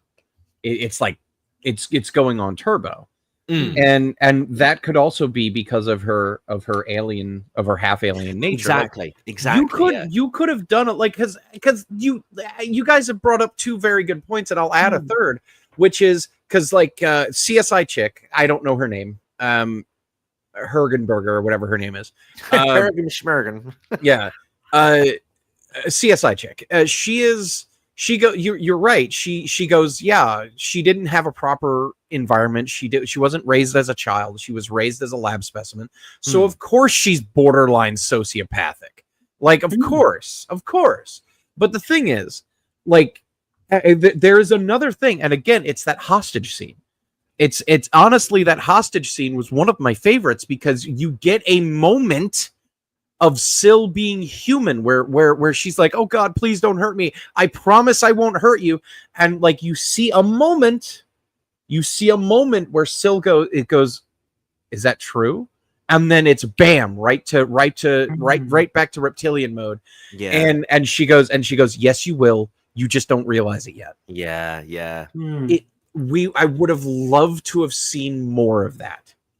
It was a nice scene. Like, anything where she was trying to grasp the world was great. Yeah. Like, I already mentioned the one where we didn't even see the scene, but we just learned that she had wrecked cars, because obviously Syl doesn't know how to drive. Of course she doesn't. So it's just a great detail that she's wrecked the place up. I also I've had it on screen a few times, but I adored this scene for many, many reasons. But Syl noticing pregnant women, being drawn to her, wearing a wedding dress is absolutely freaking perfect. Yes. Like, I loved how direct and naive her logic was. Made me really happy that, yeah, she was out and doing it. And yeah, she does look alien. I also kind of liked I think that probably, maybe I need to get my brain around this, but I feel like there is something about this film being set in Hollywood that I am not picking up on, that there is something else going on there. The predatory nature of Hollywood and the like sociopathic predatory nature of Hollywood. Yeah, absolutely. Yeah, like that feels like there's why set it in Hollywood otherwise? It's just a little weird for me. Why have the Christian top in the background? What's going on, big guy? Why is that there? Because wait, you can't see my mouse. There we go. The reason why they filmed it. No, sorry. Yeah. Sorry, Wes. Just finish off, because I also like this aspect of she's like heavenly in that, right? She is absolutely angelic. She is looking perfect. She's like an epitome of human achievement, right? She genuinely looks that great. Wearing the wedding dress, and she looks so out of place in this really the city, like getting really kind of slummy as you go. Like, they go out of the way to this is a few shots in, they show a crowd, and then they get her in, like, trying to show that the city is also changing, modernizing, diversifying. They go out of the way to show you a guy in a wheelchair, obviously looking a bit poor, and they're just trying to make her look really, really alien. But in this case, and I'm possibly reaching here, in this case, when you see this, it's like, well, hang on, who's gone wrong? Is she wrong? Or are we a bit wrong? Are we a kind of horrible world for her to be in? Because her first experience is us basically trying to gas her. Of course she freaks out. Of course she gets defensive. So by the time she's kidnapping a woman who tries to help her, I mean, she's got pretty good reason to, because the whole government's blooming after her. Sorry, diatribe. I'm done with my diatribe. No, to be fair, it's a really good point. And actually, you touch on this specific scene, the scene where I think she hasn't gone full like black pill yet by this point, because she hasn't searched for incel black pill ideology. Exactly, but on Hollyoaks. But the scene in which where she's buying the dress, she has that woman. She sort of spills all the money out on the counter, and she the woman takes the 100, and she's really kind to her. Look after yourself. It's dangerous out there. Still doesn't see her as a threat. Doesn't do anything to her. At that point, we're still not seeing. Perhaps she's still maybe seeing some positive aspect. Oh, no. Human society, but then obviously it all goes downhill from the diabetes Cletus trying to get a bit struggle snuggle with her. You've got Madsen and Captain Obvious and company trying to, you know, blast her away. I think she's still at that stage. At the stage of the movie is learning. Perhaps could go either way still, but yeah, I think she realizes, actually, this isn't a nice world. I'm going to have to be a bit ruthless in order to survive and spread my genes. Yeah, and you know, this kind of accentuated another great suggestion. The NREAB has come in with £20. Thank you very much. Really appreciate that. Legend. With this great point, Syl could have become a sympathetic character in the third act, aging rapidly, giving her life to save a child, forcing Team Copbot to question the morality of their mission. Like King Kong taken out of his island. Yeah, I already think like the mission. We kind of did a medical experiment on this on little Michelle Williams, and now if you could just like nuke her, we're not going to apologize. We're not going to. We just want to nuke her, and you know, we got a couple more embryos on the go, so we want to try again. It's like, I don't want this team to succeed, especially when like this is a person. You know, I can sympathize with Henstridge very much. Yeah. She doesn't want to wait for her life to be over. She wants to know right now. Oh God! Will it be? No. See, good. No. We haven't done enough Boston's posting. But NREAB's comments on. Sorry, I'm just going to very quickly. What NREAB says there, it very much sort of leans into what you were saying, Wes. Sorry, just wanted to say that. Yeah. It's a great twist. Is it like why is she acting to like it just sort of adds to why she is so desperate to have a kid, if it is that the alien DNA means that she's got a really short window. So here's that. Thank you, NREAB. Here's how I agree, and it's not that our team cockblock the bad guys. It's team cockblock is doing what needs to be done in order to preserve our species. Yeah. And it's like hunting down a shark. It's like, is the shark evil for biting and hunting humans? Is Sheriff Brody evil for hunting Jaws? No. Is Jaws evil for doing what it does? No. It is an animal. It is simply indulging in its nature. You don't hate the shark for biting you. If you do that, then you're hating something for the sake of hate. It is not. See, this is what I think. This is how I think it should have been done. You have the human nature, which is, you know, the evolved man, you know, the spark of divinity, the intelligence, all of that good stuff, the inherent good nature of mankind, and all of that good, and all those good things. And then you have the corruption. You have all of these things, and you can show a mirror to it. So in Syl's case, the corruption is the alien DNA inside of her. But then you have scenes like what we have. Oh God. Oh my. what you had on the screen, which is the most degenerate, the most degenerate city in the United States, being the most degenerate city in the United States. Show more of that, but also show little bits of goodness. Just like with Syl, there's bits of goodness left inside of her in this overwhelming wave of nastiness. And by the way, the reason why it was shot in LA, because shooting in LA was cheap in the 90s. It was the easiest place to film things, especially if it's based in LA. But that's why you have that. That's why I thought it would be very good to kind of show this. Because even cheap, shitty B movies do this sometimes. You get some good messaging in some cheap, shitty B movies. Quite often, actually. But in the end, hey, show tits. Or just one. It was just, hey, why isn't someone dying in this scene? Why aren't there more tits? Show more blood. Show more tits. Show more bloody tits. Show more titty blood. Hey, get some tentacles in them titties. Yeah, get them titty tentacles.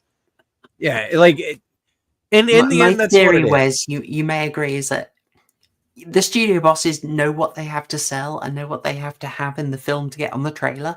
And once they've got that secured, they kind of let the screenwriters go a bit hog wild. And the screenwriters can often care enough to put some really good stuff in there. And it's stuff the studio hates. But if you can get it in and not expand the runtime too much, well, hey, go for it. Go for it. I think lots of stuff sneaks through like that. I like your analysis. I would have loved to have seen more of the human side of Syl. Mm. And I don't know, for the record, I don't know anything about the other two movies. I've never seen them. I don't know what happened to the other two movies. But this could have been, because I know Syl returns somehow in the sequel.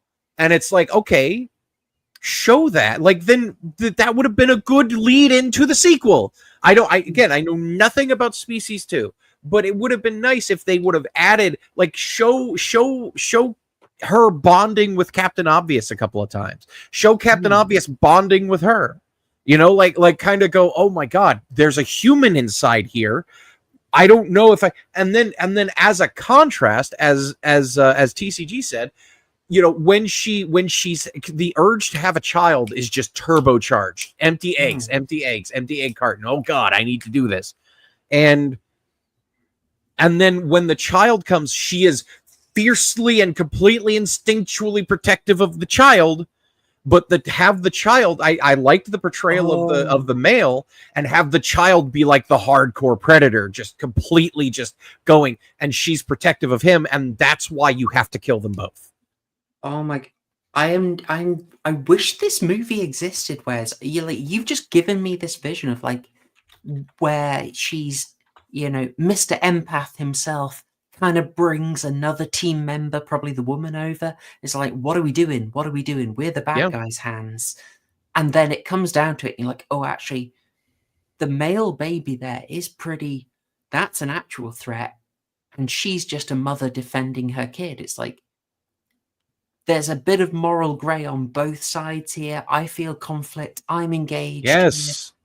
That would be so much better. Yeah, I'll throw in a. Sorry, Wes. Go ahead. Yeah, go ahead. no. Just keep the empathic, like keep the empathy going with Syl throughout the whole movie, instead of just dropping it like a bad habit as soon as the titties are on display. Let me throw another one in there, because this came up in a suggestion from someone else in the comments, about some animals do the old Black Widow thing, right? Oh, yeah. I would like it if, how about she's got this instinct that's basically been put in her to me, like it's super powerful, it's overwhelming, so we still stay sympathetic, and she has this Black Widow response that she can't quite control. She sort of instinctively maybe has a bit of a premature execution of a mate. You know, she's a little too excited, can't control it, and just kills accidentally. And then she worries about that. Like, I'd like that, you know? Well, the perfect thing to do this with would have been with nice Corvette guy. Yeah. Yeah. Have nice Corvette guy go, look, as soon as the first time I saw you, like have him be unequivocally kind to her. And then have it be and have her and just be like, look, the moment I saw you, I fell madly in love with you. I know this seems weird. I know this seems silly. I know this seems stupid. I didn't think stuff like this happened in real life, but there's just something about you that I'm just drawn to. And then just, you know, you could like pan the camera down to the tits for a second, but no, like in all seriousness, just be like, but don't do that. If you actually want to portray this, don't do that. Have it focus on her eyes, because they do this a couple times. They do the 70s light window on her eyes a couple of times. They do, yes. And do that here, because that's something that you could do to symbolize the human side of her kind of winning over. Do the eye light window, because the eyes are the window to the soul. So you show the focus on the eyes when it's her human side trying to come out. And then just be like, and then she just like, oh God. And it's the first time she's ever felt kindness on this level, the first time she ever felt love on this level. So she just jumps on him and she's like, oh God, thank you. You have no idea my life. Oh God, it's been so different. And he's like, don't worry about it. It's okay. And then lead that into kissing and lead that into petting and lead that into passion and then lead that into love making. But then she realizes that the alien nature is starting and is starting to take over. So she freaks out and accidentally kills him. And then that is devastating to her. And she starts hating that side. And you add the conflict there. But again, it's, hey, get her in a hot tub and show her tits more. Hey, get more tits in here. It worked for Showgirls, I'm just saying. Nothing works for Showgirls. Randy's favorite movie, as we learned in Scream 2. Nothing worked for Showgirls. I just want to pick in. So John Garris is asking, isn't that what they did in the movie where it was sympathetic? My understanding is no, she killed the first guy because she realized he was diabetic and therefore unhealthy and unworthy for her. And she killed the second nice Corvette guy because, well, she needed to cover her tracks because the investigators came around. Michael Madsen and Mary Hilgenberger, I think, come around, and so she just kills him offhand, which makes it really hard to be sympathetic to her, which is completely unearned. I'm going to make 2 more points before I get onto a super chat that I really need to cover. I've seen it. I've got it ready. I'm ready to go. Actually, yeah. I'll keep it up so I do not forget. But while we are simping for Sil, and I will point, this is a channel that said that was on Team Gerald for Gerald's game. Gerald did absolutely nothing wrong. We did make that case. We have additionally that just because of the way they look, just because of it being a bit stomach churning, basically looks like what you find in the back rooms of KFC. Where on earth is my image of that? We are meant to believe. Hang on, here we go. There you go. Oof. We are meant to assume that is hostile. Doesn't have 2 seconds. Maybe it's freaking out because this alien life form, pure alien life form, they just judged it from the way it looked. You know, that's a terrible lesson. Terrible lesson. We don't stand for that on this channel. Obviously, we're accepting of everything. And my other point would be, they got 2 communications, as Ben Paycheck Kingsley tells us. They were given a combination DNA, human and alien, so that they could make Sil. Okay. Maybe that's their evil plan. Oh, they're so evil, trying to Trojan horse us. But the other thing was actually a really useful bit of information about energy, so that Earth could have really clean, abundant methane energy. Aliens did absolutely nothing wrong in this film. They were helping us out. We screwed them over, you know. I'm Team Alien. I don't know. Deeply subversive, I know. I don't know. I do feel All right, like maybe I'm pushing it a bit. Yeah, I think you are a little bit. Look, I think it's quite simplistic in terms of the nature of the aliens, or at least what the filmmakers were trying to portray it. You know, you have that first message, which gives you that technological, which would effectively be a technological revolution in terms of energy production and efficiency, which is a very big door to open. To say, oh, you know, we're friendly, we're totally friendly, you can trust us. Look, we're going to give you the keys to practically unlimited energy. Oh, and by the way, if you want to improve your DNA, just, you know, mix it with this thing. Totally fine. Trust us, guys. The idea of being conquered by just effectively information broadcast over difference. Oh, no, I can't read anything into that. Never mind. Yeah. All right. So here's my quick thoughts on that. That's actually, you want to talk about deep. That's actually a deep thing about this movie, which is the alien life is ambiguous because it genuinely could be a misunderstanding. This is one of the dangers of SETI, once again, where it's like, if we do contact alien life, then the odds of that alien life being compatible in any way, shape, or form is so monumentally low that any information that we would get from them at first would be useless, or at best useless, and at worst overtly dangerous. Because even that methane adaptation, which is the fuel that you're talking about, that could prove to be 1,000 times more explosive than a nuclear blast and ignite our atmosphere and annihilate us. And we don't know. And the stench as well. I mean, Jesus. It had to be methane. They were mocking us. Yeah, but on the other hand, it could be genuinely helpful. The alien life could be genuinely good, and it could, and this could just be a misunderstanding. Genetic manipulation is incredibly difficult and is done very, very, very, very carefully, which is why, again, the very concept of this film is flawed. But it's, well, do you want a movie or not type of thing. I don't think we convinced that many people, Wes. TCG, I'm seeing a lot of strong points made. However, there are a heck of a lot of people who are emperor pilled. so many Astartes respecters here. In the end, we humanity does have an interstellar manifest destiny, and it is our plan to go throughout the stars and conquer them. Absolutely, I agree 100%. But that doesn't calling.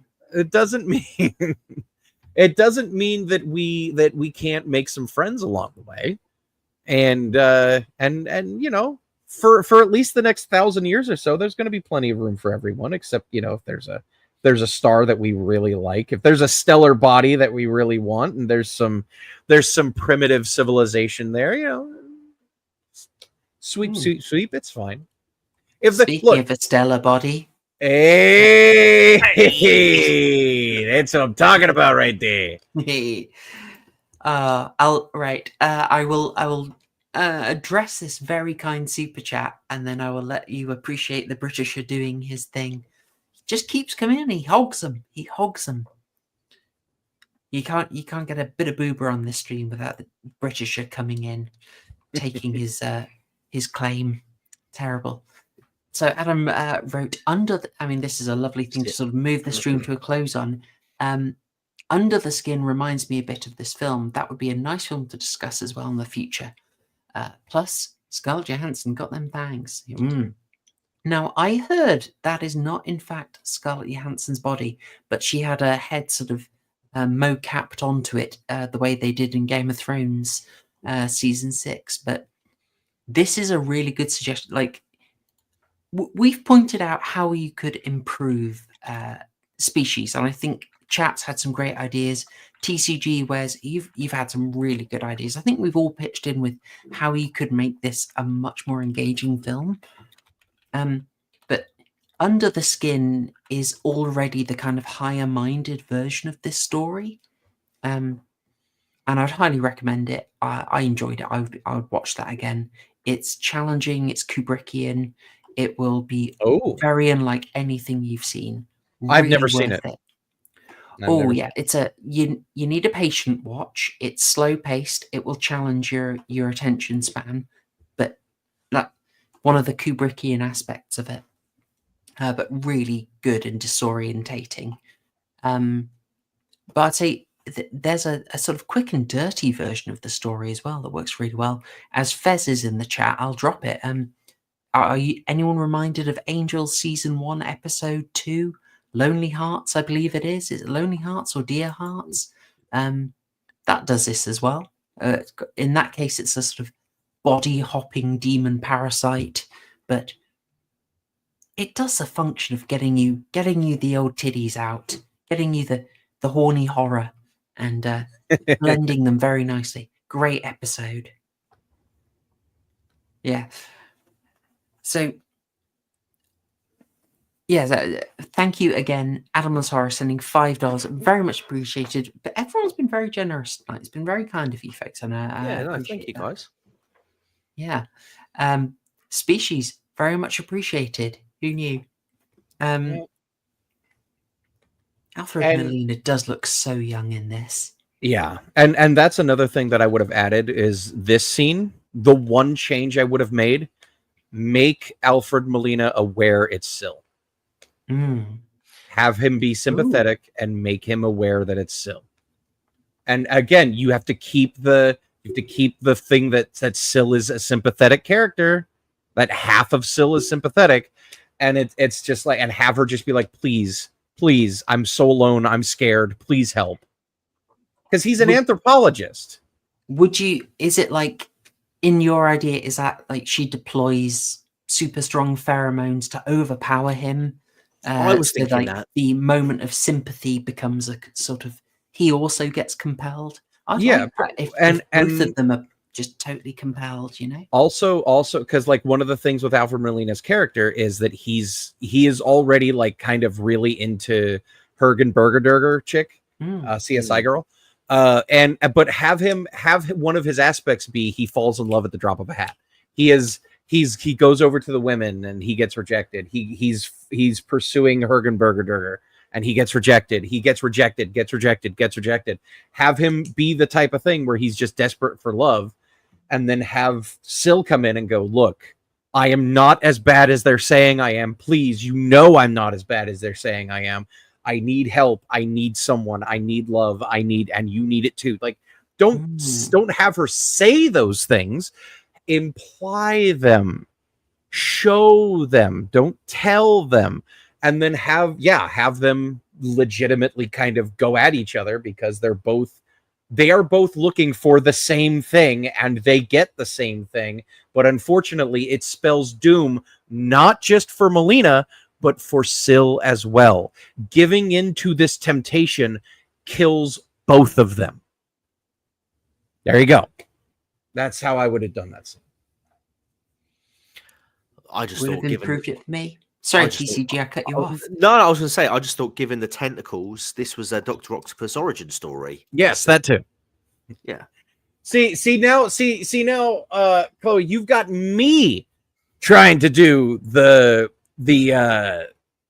deeper meaning stuff. You tricked me into do it. See, it's infectious. You can't help it. You just end up reaching. Yeah, there's so much potential. There's much more potential in the team being split as they learn more. Ideally, maybe we already know Ben Kingsley's character is a bastard.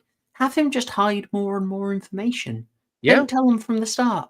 Have them freaked out and be like, "Wait, are you sure this is an alien? She looks like a regular girl.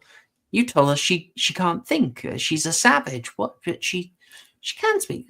Get the information out slowly. Get the conflict, and then I love that idea of Molina being easily won over. Also, this was a scene with the greatest horror potential. Just her. If we finally see what's happened, I mean, this is just one way you can take it. Finally, see what happens when she mates, and this is where you go Grand Guignol. You have your ridiculous gore. Just picture her sort of reaching her hands up, full body stretch in ecstasy as the deed fulfills her, if you take my meaning. And then rush those hands down into his chest and pull him apart and just start feasting. Oof. Great gore, and show it all. Earn that 18 certificate.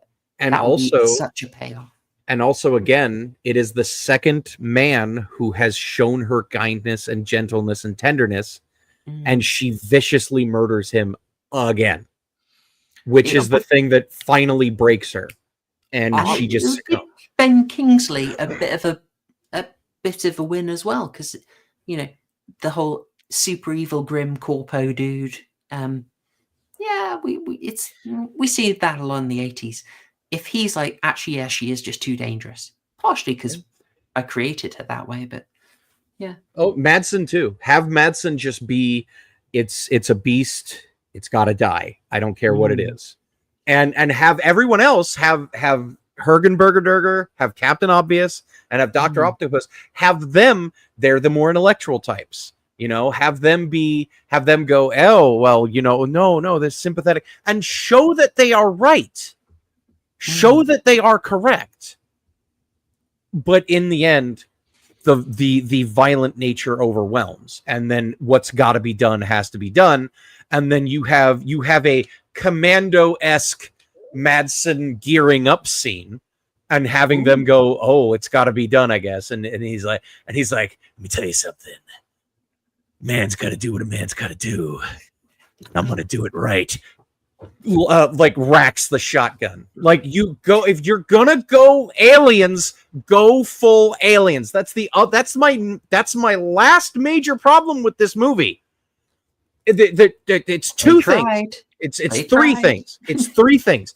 If you're gonna, because they tried the load up scene, but they didn't do it. Have Michael Madsen pull his shirt off. You see tattoos, like war tattoos and scars, and you see him just kind of just loading up, just like bandolier, grenades, mags, bullets, machine gun, shotgun, flamethrower, grenade launcher. Just have him load up and go, I'm not taking any risks. Like that thing. And he's like, are you sure all that's necessary? And he just kind of looks at him and he goes, you've seen what I've seen.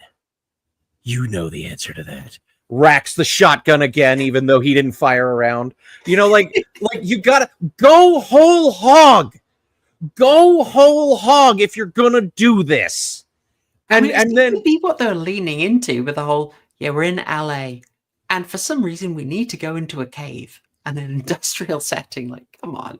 Yeah, go whole hog, guys. And my second problem is the awful CGI. The awful CGI. I've got you back. Here we are. Right. Here we go. Do you know?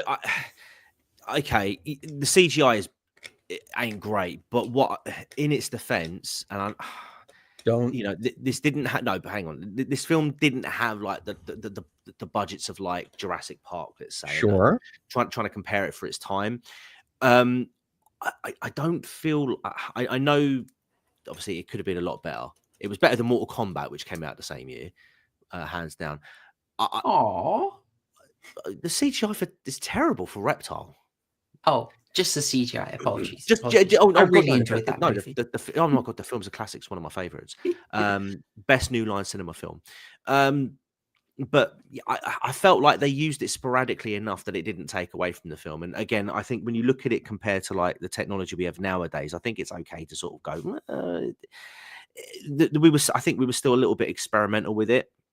It probably was trying to push the boundaries a little bit with it, but I still felt like they used it enough where it was relevant. But while you guys are sort of talking about the changes or the suggestions you'd make to this film, while they're perfectly valid suggestions, and I have no doubt in my mind that they would make some of the scenes better. I'm kind of a little bit with Enrieb and John in the chat earlier. I feel like if we're making all of these changes, or these sort of like character personality adjustments, I think you'd fundamentally have a different movie to the one that we're talking about now. And I feel like that would be a little bit of a loss to what this film ultimately is. It's just a schlock sci-fi horror film. I don't think it's meant to be taking itself too seriously. If you gave it a little bit of an extra run, I feel like this film, if it had a bit of an extra run time, you could probably get some of these things that you guys are talking about, and I think you could work. But I think if you sort of change things but kept the same runtime, it would change what this film is, and I think it would ultimately be a shame. I understand where you're coming from. I do enjoy me some schlock, but the thing is, there is a potential for it's like a movie called Quest of the Delta Knights. It is a very good movie. It's got a hell of a lot of potential. It's a wonderful steampunk concept, but they drop the ball because they want to show tits, they want to show action, and it ends up relying on that completely and just ruining the potential that movie has. Trust me, there are plenty of movies out there that is sci-fi horror titty schlock. There are tons. This one had the potential to be more, and it's a shame that it didn't take advantage of it. And when it comes to low budget sci-fi horror, couldn't do it right, I would like to direct you to a movie called Deep Rising. Yes.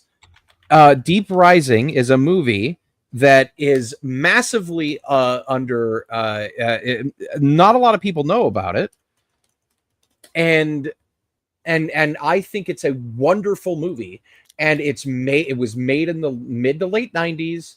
It had a low budget. It was released in theaters. It had CGI, but it didn't rely on the CGI overtly.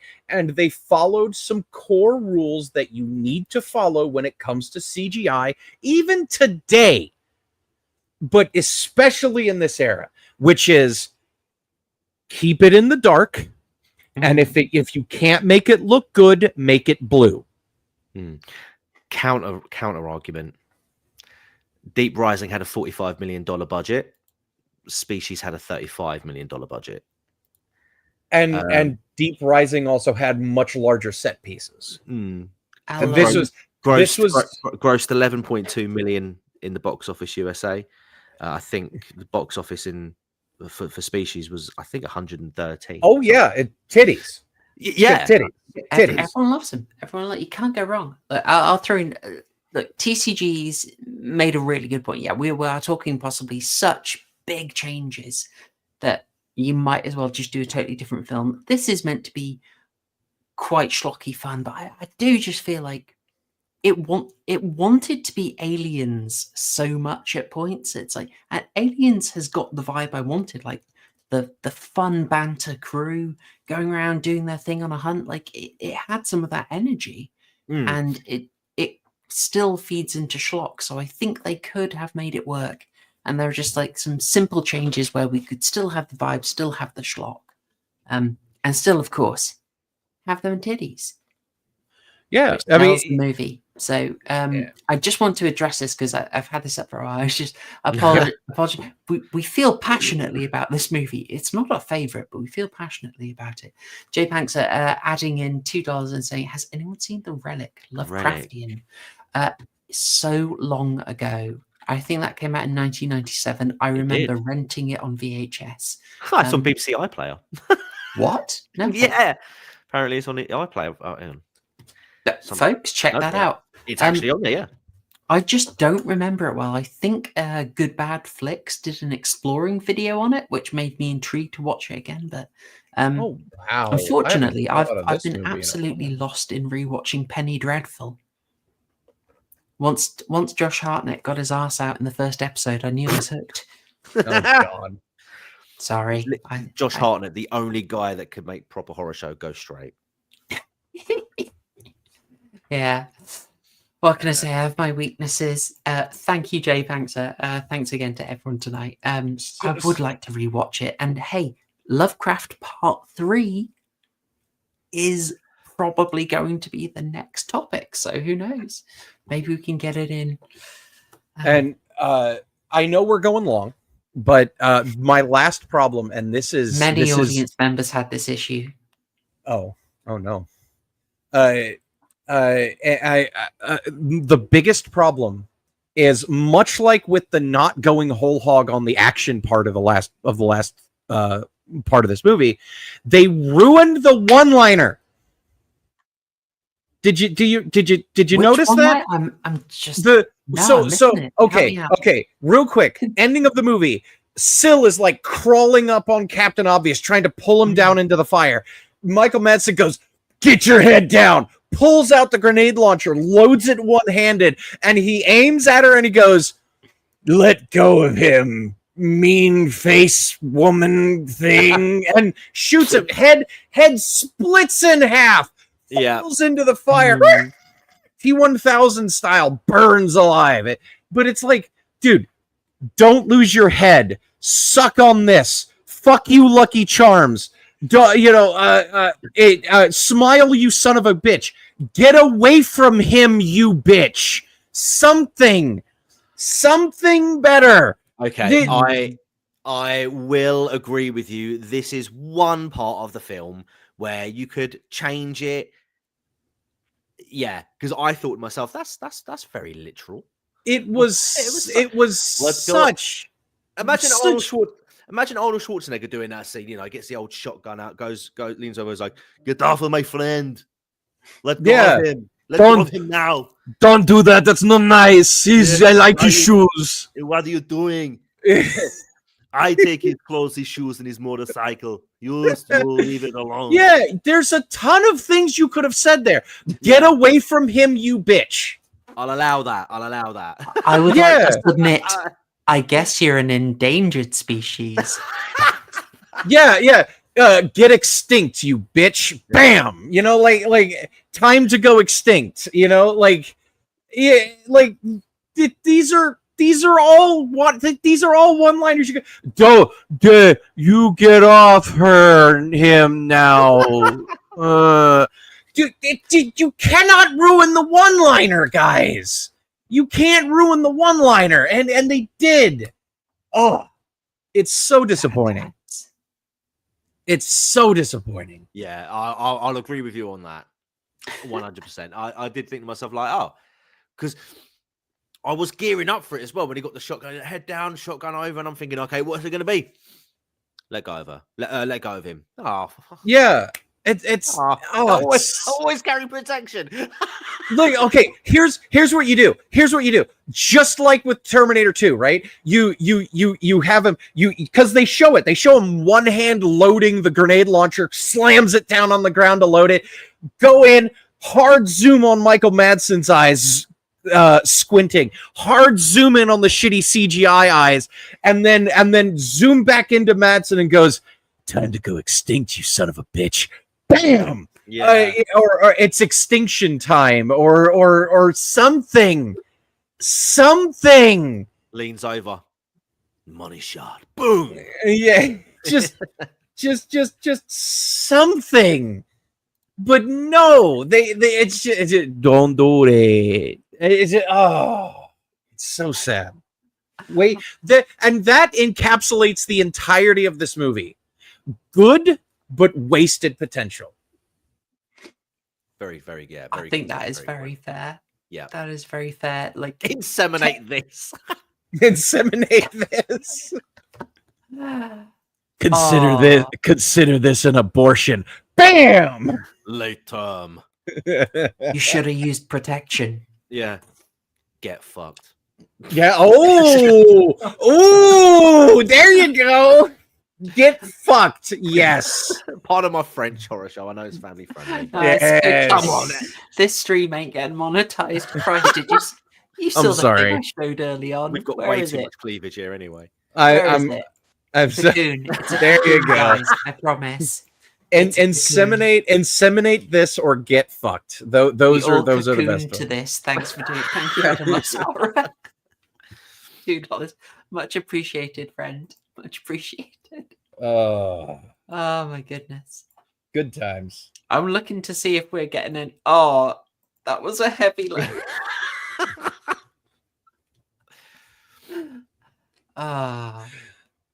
Yeah, something like that. I've got a load to blast. Something like that. My goodness. No, I think get fucked is probably the best. I think that's probably the best. Short and sweet, to the point. Yeah, exactly. get away from him, you bitch, and then like fire the grenade launcher on bitch. That would have been another one. But yeah, I mean, because they're already blatantly ripping off aliens, so might as well. Coom in peace. Oh my goodness. Oh, dear. Well, that would probably be the line if it was made today. Yeah. All right. Oh, if it was made today, Madsen would have carked it, and it would have been Whittaker or Hergenberger would have been getting the win. Like you gotta Worf effect him, you know. All right, folks. On that note, we have plumbed some depths in species. I didn't mention actually. Someone did send. I was sent an alternate ending. I did not manage to watch that. I apologize. Wait, there's an alternate ending? I believe so. Ooh. I will give people a chance to type that out if they want to give the description. I'm sorry I didn't manage to watch it myself.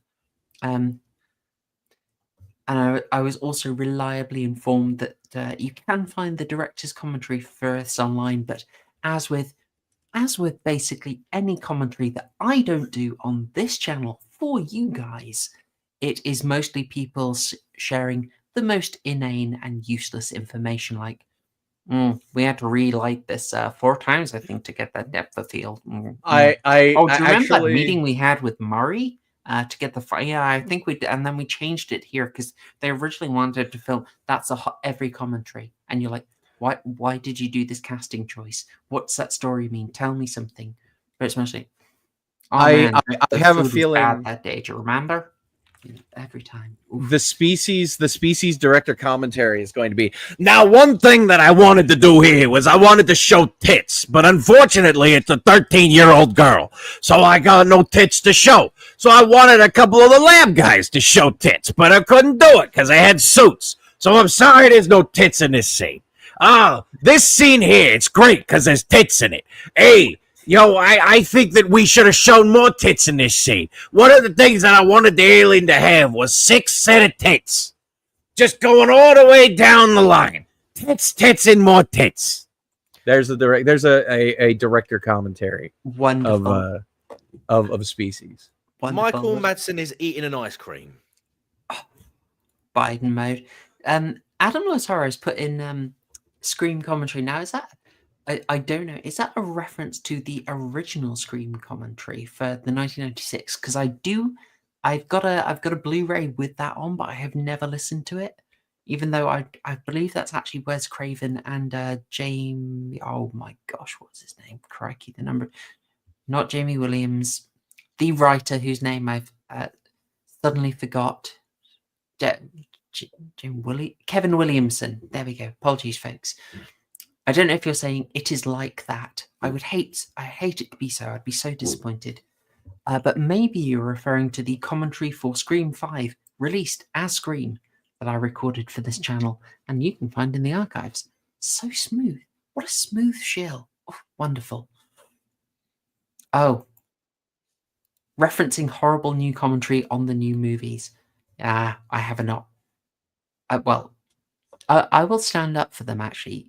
Adam Lazaro, because the director and writer's commentaries for Scream 5 and 6 are mostly inane, but when they do speak, they tend to grass themselves up and just freely admit that they were making stuff up. They didn't plan anything. They didn't put it together. And they're like, oh, we didn't plan any of that. Huh. That's a bit of a clash with the last movie, isn't it? Or just pointing out huge errors that they left in the film. I particularly like that, so I got a lot of mileage out of it. Anyway, right. Apologies. No, you're Right. good. Well, with that, I think if you guys are cool with it, we've plumbed quite a few depths in this. So hopefully folks have seen a side of species they never thought to, but mostly I hope you've had a laugh. I certainly have. It's been brilliant tonight. Yeah. Let's move into closing thoughts and scores. And chat, you can send us your closing thoughts and scores as well. If you're new, we do it out of the out of 12 burger score. I've also warned Wes that because this is the horror and the erotic theme, we are also including a mandatory pickle score for the erotic element. Gotcha. A separate pickle score that needs to be included. TCG, would you like to lead the way? Ribs kicked us off with an 8 out of 12. Yeah. Do you know what? Look, I have a huge nostalgia trip for this film. With all of the suggestions and amendments and changes and things like that could be added to the film that would probably give the characters more depth, would probably make Syl a more complex character, with more of a sort of moral sort of, that would give the viewer a bit of a moral quandary as to who's right and who's wrong in the film. Ultimately, yeah, you could say it's a missed opportunity, but I think this film knew what it was trying to be from the outset, and that was just a schlocky sort of actiony sci-fi thriller type film. And it's a good one. It is a good one. I'd score this quite high. It's got to be a 10 for me. 10 out of 12 burgers, lots and lots of cheese. Like the cheese is literally dripping off of the burger meat. Somehow someone's put in a squid tentacle in between a couple of the beef patties. One throbbing just not even sliced up, man. It's just, you know, whack a pickle straight on it, and stick a pin in it.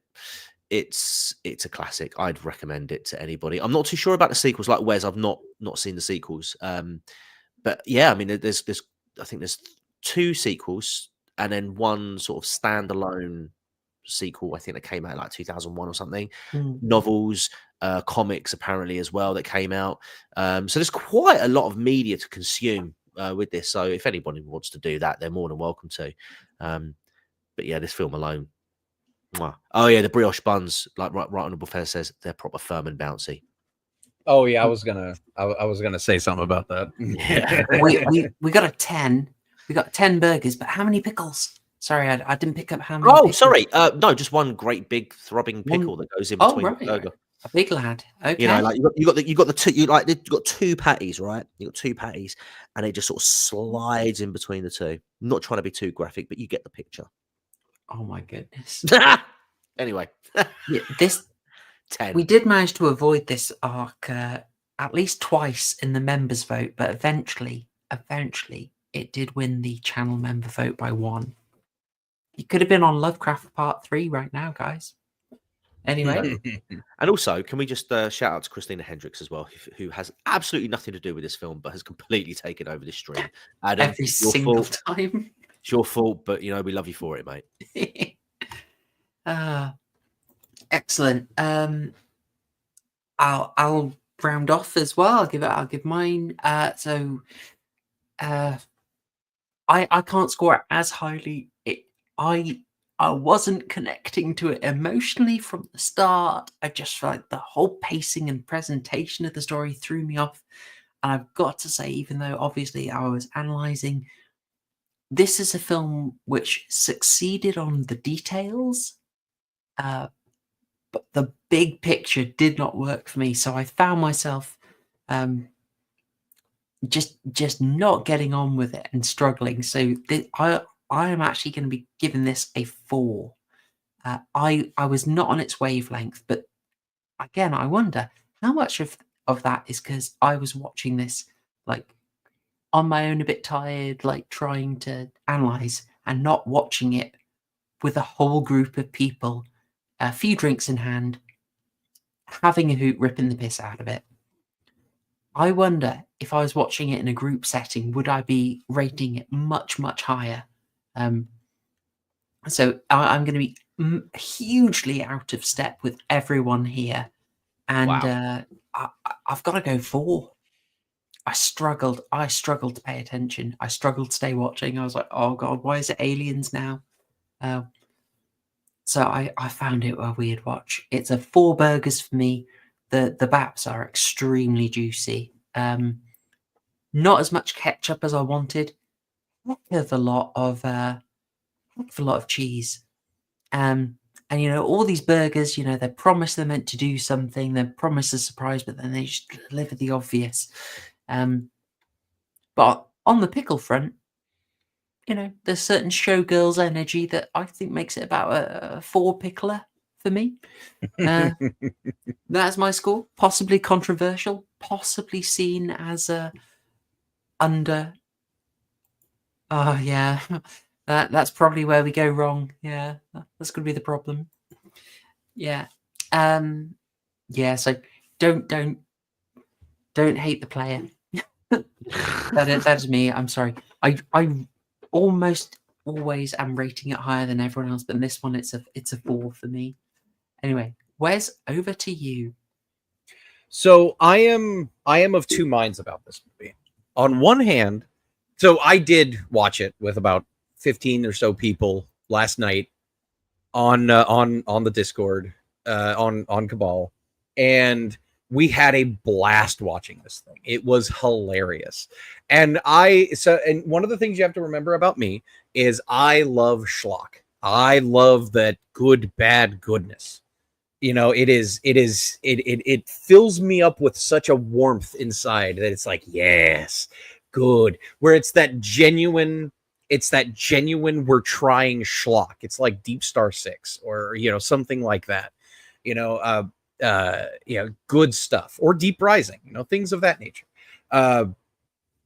I love schlocky stuff. I will always love it. And for that, in that context, I do rank Species up a little bit higher than you. But this does have some wasted potential. So my score would be up close to TCG. It would be like a 9 or a 10. But unfortunately, I do have to factor in, wait a minute, this could have been a lot better.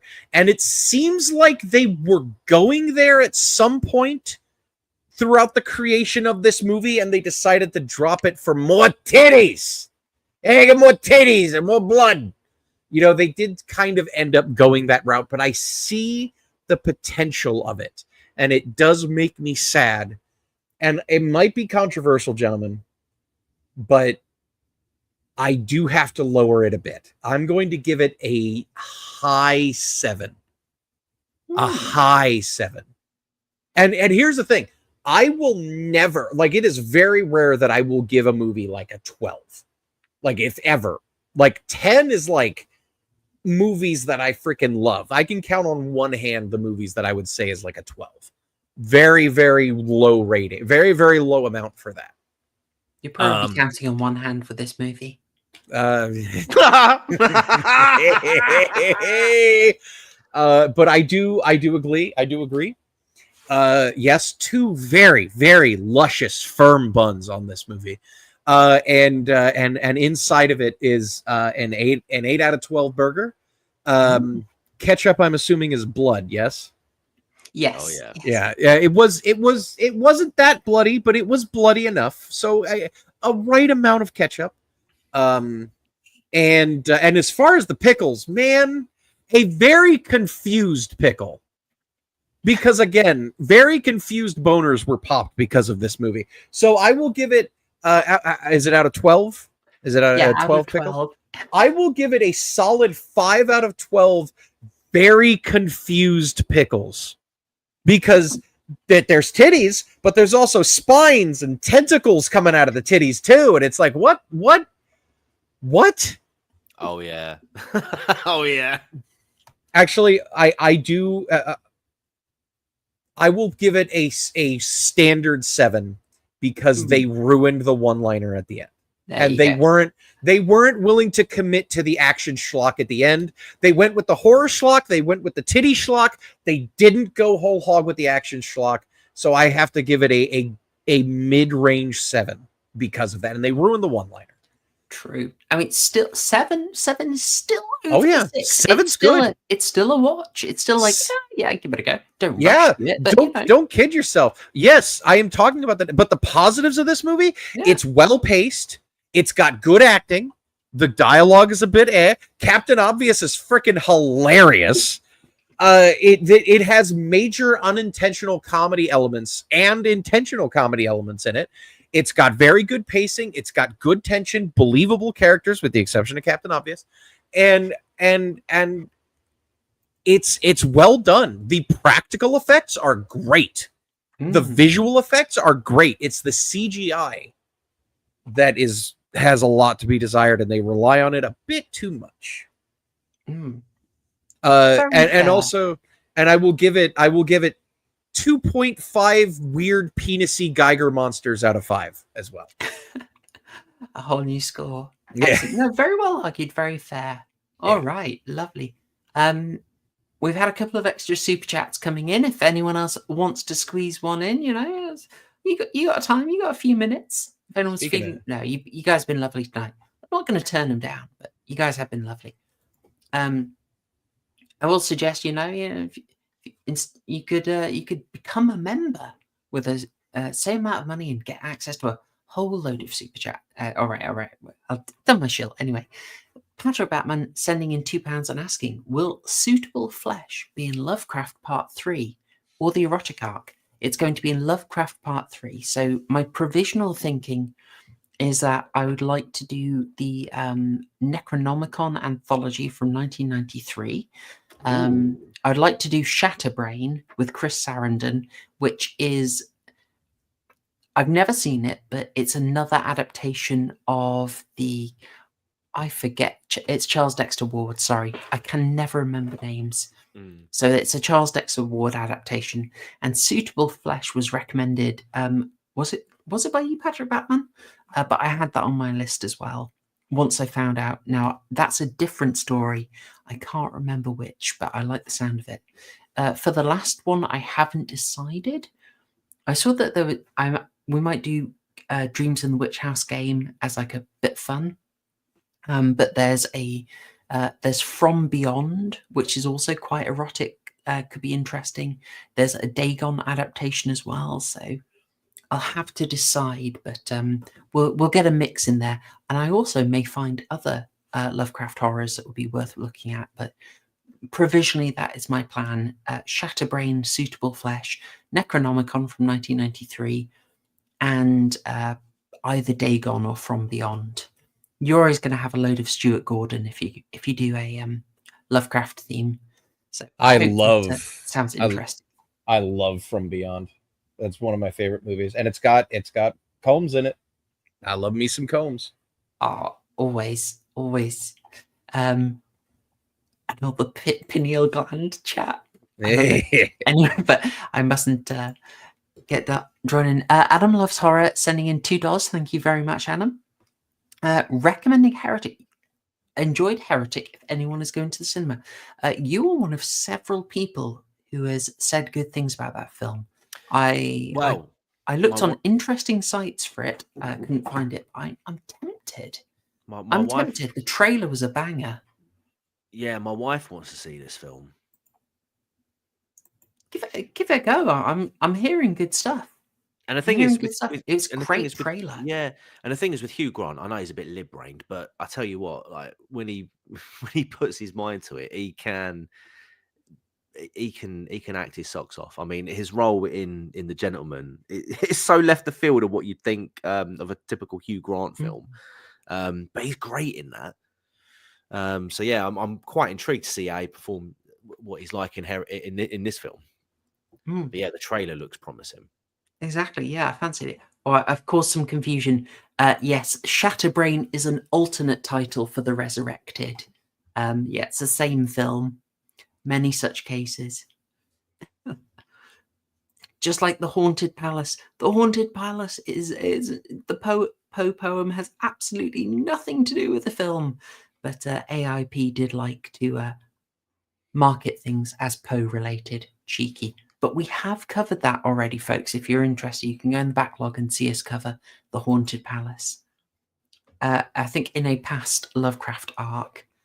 All right, fantastic. You know, I'm probably not going to get to the cinema to see Heretic, but when it comes on streaming, I fancy giving it a go. So there we go. Well, folks, this has been a heck of a lot of fun. I've had an absolute hoot. We have reviewed Species. I'm going to give you your horror homework now. I totally forgot to do it at the start, but if you're interested, it's going to be The Hunger with David Bowie. Oh boy. I remember like nothing about this film. I'm not sure I've even seen it, but from what I understand, it leans into the sort of how can I say? It tries to bring the eroticism and the horror closer together. So like they are intermingling much more than they do in Species. I'll be interested how they pull that off. So there we go. So that's the next film, The Hunger, and then we're going to sneak into December because I with the arc, it's going to extend a tiny bit. How suitable. Hey, because I have to cover The Devil's Advocate. Oh yeah. Ooh. And Wes, you and I have already talked about that one. Oh yeah. Oh, you guys will still be free for that because I will make time for that. You want to talk about movies that are on my all-time favorites? The Devil's Advocate. Oh dear. That is a movie. Go watch The Devil's Advocate and then just start it right over and watch it again. It's one of those movies. Oh man, The Devil's Advocate. I love that movie. Great film. Again, kind of forgotten, but so good. All right. Oh, and apparently is it Thanksgiving in the US? It will be, yes. Oh, wait. Well, coming up, in that case, I will join in and wish you all a happy Thanksgiving. Folks, it's been a really fun stream. I want to give a massive thank you to TCG and Wes. This has been an absolute hoot. Yeah, no, thank you very much. In chat, you know it's been a good stream when Horror Show says behind the scenes, aiming for 90 minutes, and we're now approaching 2 hours 40. Hey, remember, if you want a good stream, show more tits on it, for God's sakes. You gotta get more tits. Chloe, Chloe, show the tits. You gotta show the tits. Put the tits on the screen. All right, there you go. Hey, there we go. Oh, hang on. Hey, we got more tits on the screen. Yeah. Look at me. I'm a talking pair of tits. Look at me. Hey. All right, brilliant. There we are. Right. I'm gonna have to mute the term Hendrix if it does. It does this every time. All right, folks. Yeah, great fun had. I'm gonna regret this in the morning when I gotta get up and start doing childcare. But when you get about 15 emails from YouTube as well. Oh yeah. All right, folks. I'm gonna duck out. All right. Massive thanks again to Wes and TCG chat. You've been hilarious. You've been generous. And you've got your horror homework. Next week, it is The Hunger from the 80s with David Bowie. And the week after, we're going to be doing The Devil's Advocate. This has been an absolute joy. I hope you got a lovely Friday ahead of you and a wonderful weekend after that. So I'm going to sign off with the classic. Thanks, y'all. Tschüss. Hashtag Cabal. Hashtag tits.